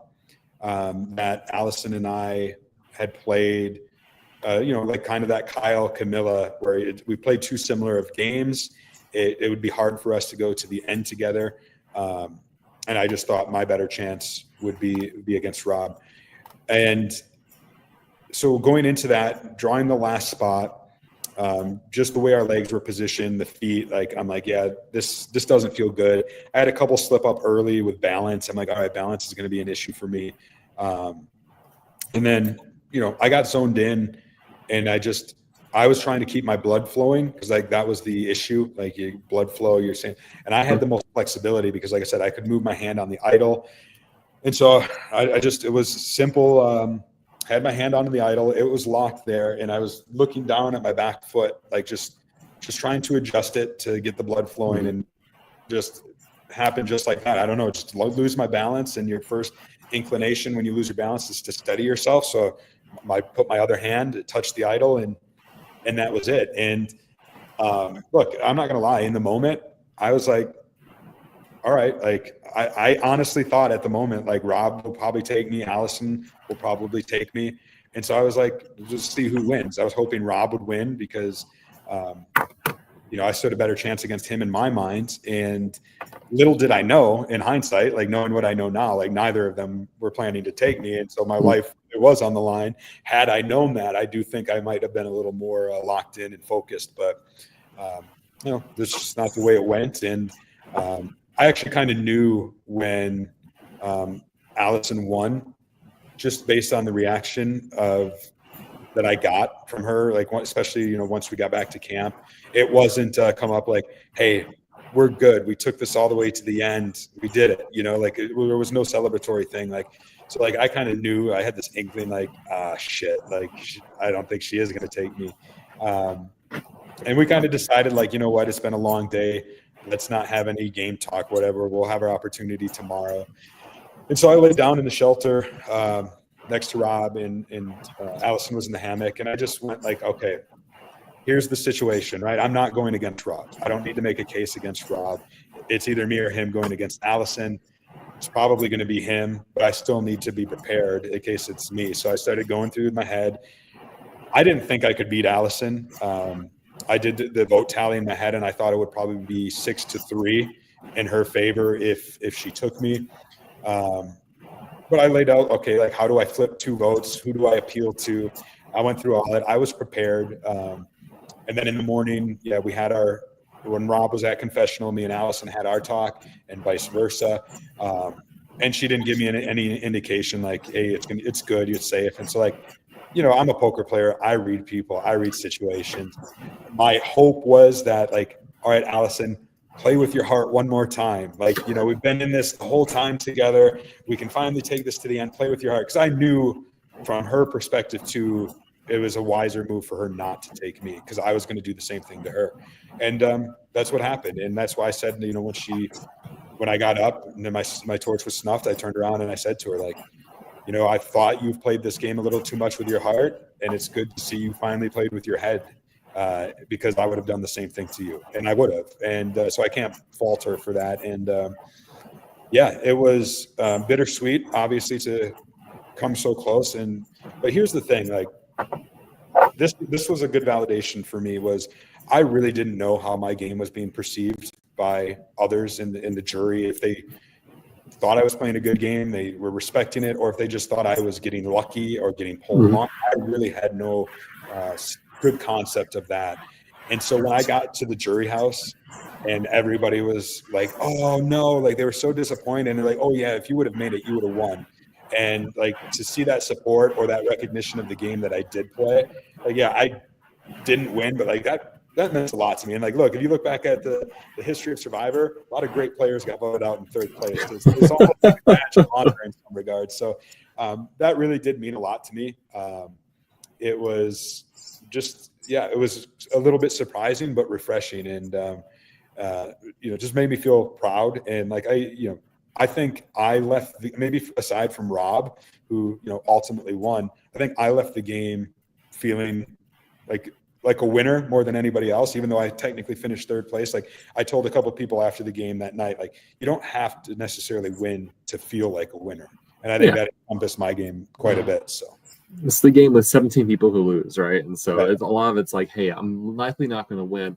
how do I make the most of my experience and what And I what get it. Like I got to play in literally every single challenge, tied the record, made it to the final day. Like I got everything I hoped for out of the experience, and maybe then some. Like for me, a lot of it was personal. Like I just wanted to, like I knew I could do one of these games. I didn't have the success in Survival Challenge, with an injury. In Survivor Angelica, I was set up nicely, and then simply got swapped, screwed on a swap, down in numbers. As simple as that. And like, so to come out in arguably the toughest and longest LRG there is, and to do all of it, yeah, I don't know. I was proud of myself. I was happy. It was awesome. So, yeah, no complaints. Like, yeah, obviously, I wish I would have won. Somebody asked too, like, because, and I could be wrong, but like, I was led to believe had I made it to the final two, I would have won. Whether it was against Rob or Allison, I don't know if that's necessarily true or they were just saying it. But somebody on production said, like, doesn't that hurt? Doesn't that sting? Doesn't that make you feel sad? I'm like, not really. Like, it actually makes me feel pretty good. Like that that I played a game like that people respected. So, but yeah, didn't make it, and found myself as the 9th and final member of the jury. Yes, the last part of your game here, you are a jury member. So it sounded like you were open, that even though you had worked close with Allison, but you'd also worked close with Rob, you weren't dead set on either of them going into the final tribal council. Yeah, it was interesting, right? Because I was voted out the last day of the game. And so you go back, I take a shower, try to get some food, but I'm thrust immediately into to complete the jury. So there's 8 other people who have had time to talk the game, review, compare notes, and that. And I was kind of thrown into that. So like, they were asking me questions. They had already started to come up with questions that they were going to ask the final two. We did a round table. Like I literally got out of the shower and 15 minutes later where it was at a round table, discussing these two. And I had strong relationships with both Allison and Rob. I was going in with a very open mind. I said during the round table that, I think I need to hear Rob use his voice. He needs to articulate his game. He's a quiet individual in a lot of regards, but he played a really good game. But I need him to say it, to be able to describe it.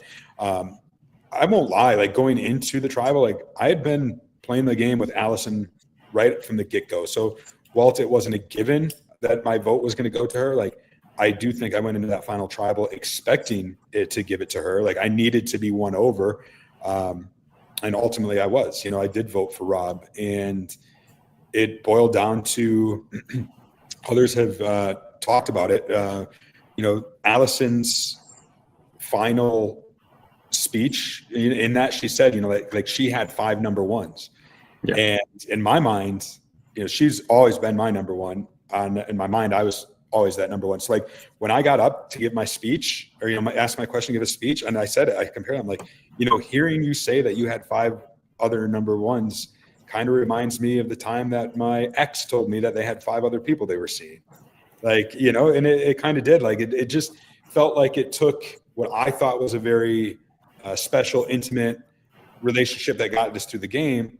I realized, like, okay, it wasn't, and that's fine. Like, it's fine to get duped. That's what this game is all about. But to me, I felt a little more absolved of the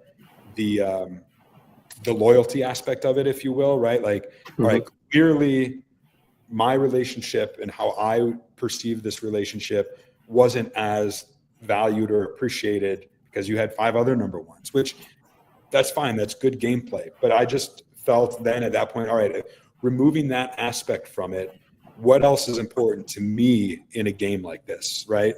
And I really respected Rob's game in terms of, he was a threat coming in. He's the biggest guy. So to overcome that, to be at the bottom of his tribe, to give me a little bit of an agency in the game by, willing to work with me, and we were able to do some stuff in the game.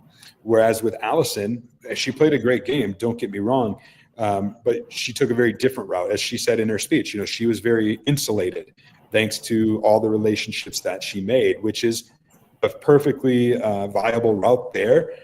But, it's not the hardships. It wasn't as much to overcome, if you will. And everybody likes an underdog story, I guess. And then also, I think with Allison, her approach to the final tribal council was not the best.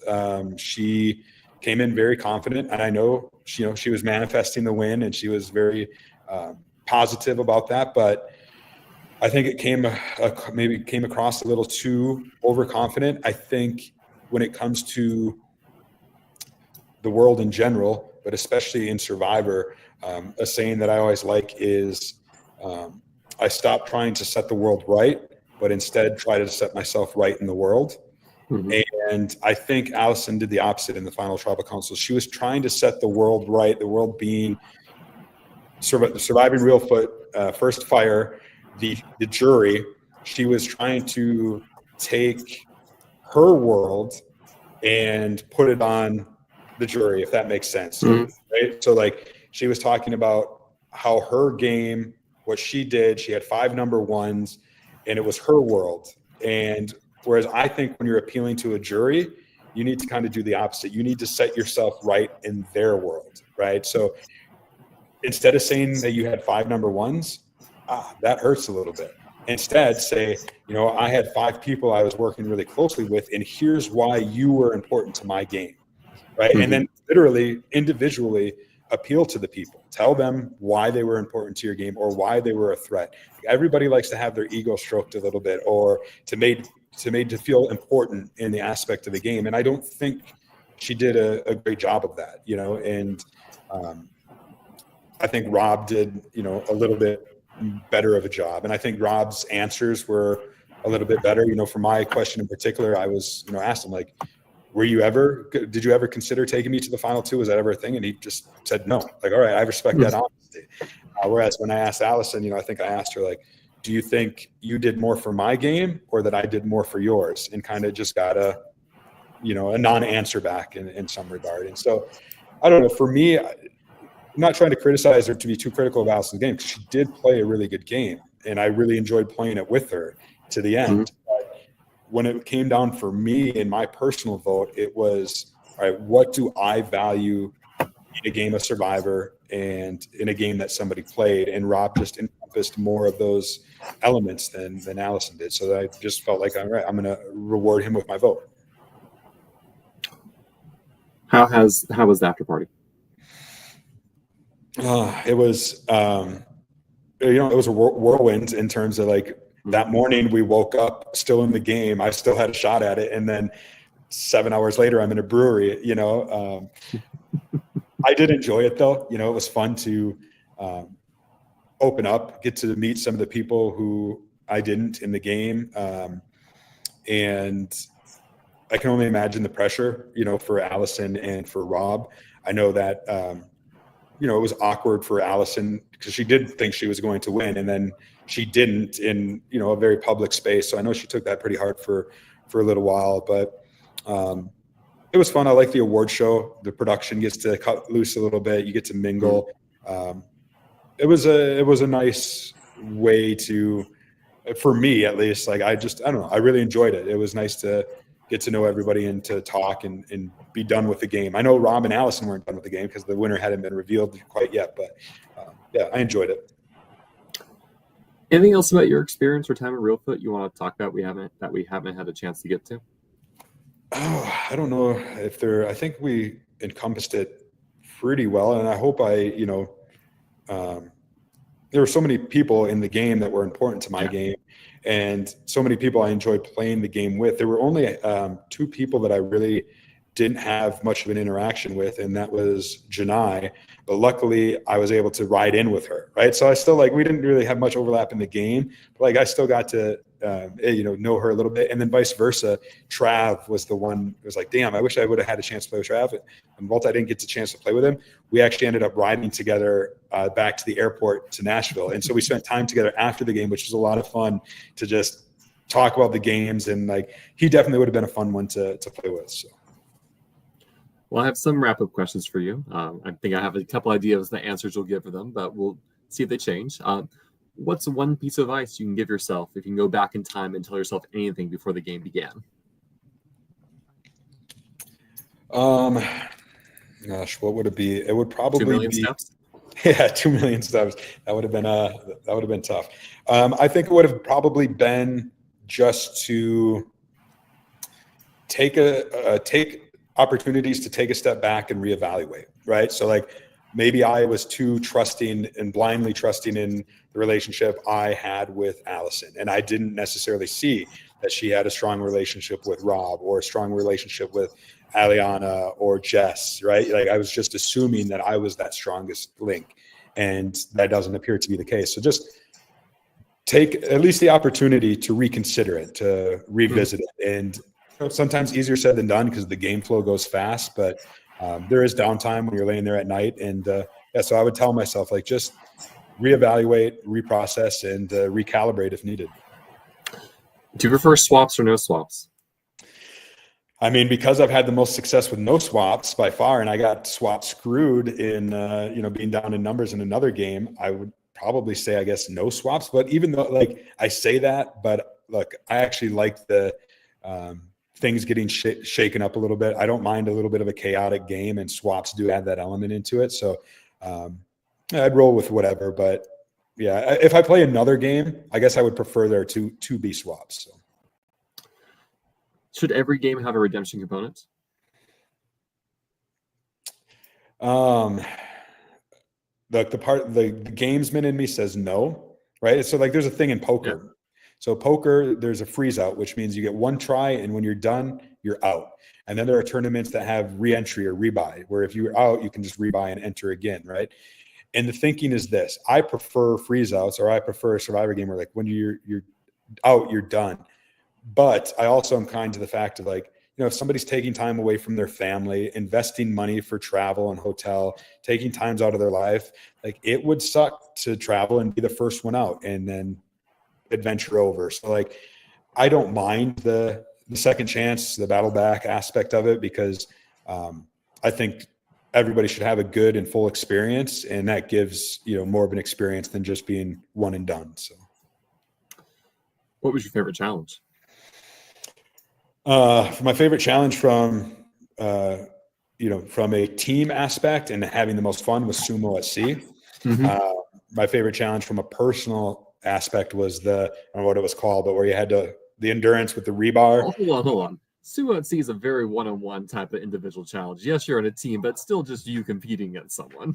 Well, that's very true. Yeah, no, I think that just that one was just one, like a bucket list. I always wanted to do it, right? And had fun doing it. The other one, the endurance one, was like just where, like, personally, I didn't know if I could do it, and then I do it, and I feel like I crushed it. Like that one just meant a lot to me, and something I'll always remember. So. What was a favorite moment at camp? I think the favorite moment at camp was just anytime I had the machete, which was a lot. I love that machete. I was chopping down trees. I was cutting firewood, building the camp in a lot of regards. Like other people assisted me, but I feel like I was kind of the architect of it, if you will. So I just really enjoyed that aspect. I did get out there a lot looking for idols, with the machete. And in hindsight, there was nothing there. It was all frivolous, but like it was fun just to get out there, hunt in the woods, if you will, a little bit. I was very grateful that, they warned you about snakes, the rattlesnake that was in camp last season. And I'm not a snake guy. Like I'm pretty afraid of snakes. And so I only came across one the entire time. It was very small. And that I saw it and I'm like, yep, I'm done hunting for idols today, and left the woods. But just that outdoorsman, being able to be a kid again in the woods, that was a lot of fun. Who would you share the jar of candy with? I would probably share the jar of candy with Colby, Andrew, and Allison. Allison, just being my closest ally, and then Andrew and Colby they're strong guys. So we got to keep them fueled. We got to keep them fed. So, who do you wish you had an opportunity to work with but didn't in the game? I would say, I know Trav has been a popular answer, and that's kind of, like from what we hear, he's the best male villain and stuff like that. That certainly would have been a lot of fun. But I think in hindsight for me, Sam is up there because, we did have a prior relationship and we just never got quite there. But like, there is part of me, like in a different world, what would it have been like if me and Geraldine could have worked together or been on the same side? Because I think she's such a strong player. I consider myself a strong player strategically, especially. And yeah, it's just one of those, we were in the same sequester room together. And so it's just one of those, like, what if she would have been on my tribe? How things could have played out. We'll never know. But yeah, I think she's the one that I would say, man, I wish I could have played with her more. We played together, but we were playing against each other most of the time. So. Yeah. Who do you want to see come back and have a second chance at Reelfoot besides yourself? There's so many good people on our only cast. Need one. I know. And even production said, like, this was one of our favorite seasons.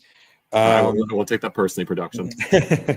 I will say, look, I know you say only one, but I got to give you two. And here's why. All right.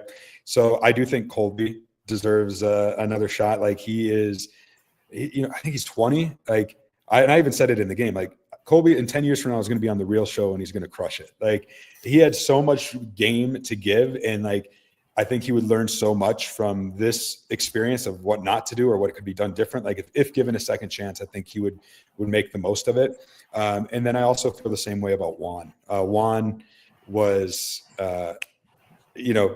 fought so hard from the position that he was in and just never was able to, I think, get going. But he's such a physical threat. I think there's a lot of strategy going on. And like, I've gotten to know him outside the game a little bit, that it's just like, man, yeah, I really would like to see Juan play again. Well, Juan has a thank you message for your podcast today. So, Chad, I think that's it. Thank you for letting me steal the last almost 2.5 hours of your life. I really appreciate you walking through your game, and I really enjoyed hearing about it.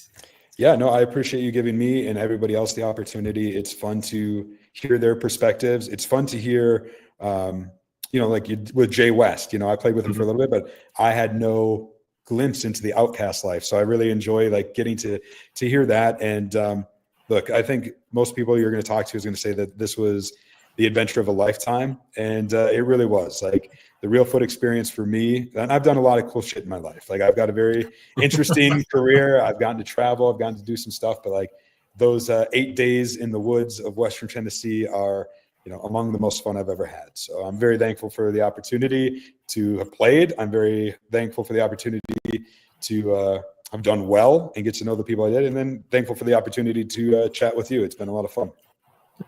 Hey, thank you as well. And thank you, everyone who is listening and tuning in. This has been another episode of the Live Rally Game Podcast. We have plenty more interviews to come. I'll be doing part 2 with Lachey tomorrow, hopefully. And then I'll be sitting down with our runner-up, Allison, on Tuesday. And then I think I'll need to check. I'll talk with Deborah either Wednesday or Thursday. I need to nail that down. So more good stuff is coming. And then there will be a bit of a break because I will be going out and doing something on a vacation. And then I'll be back for more interviews after that. So thank you, Chad. And thank you everyone for listening. And take care, y'all.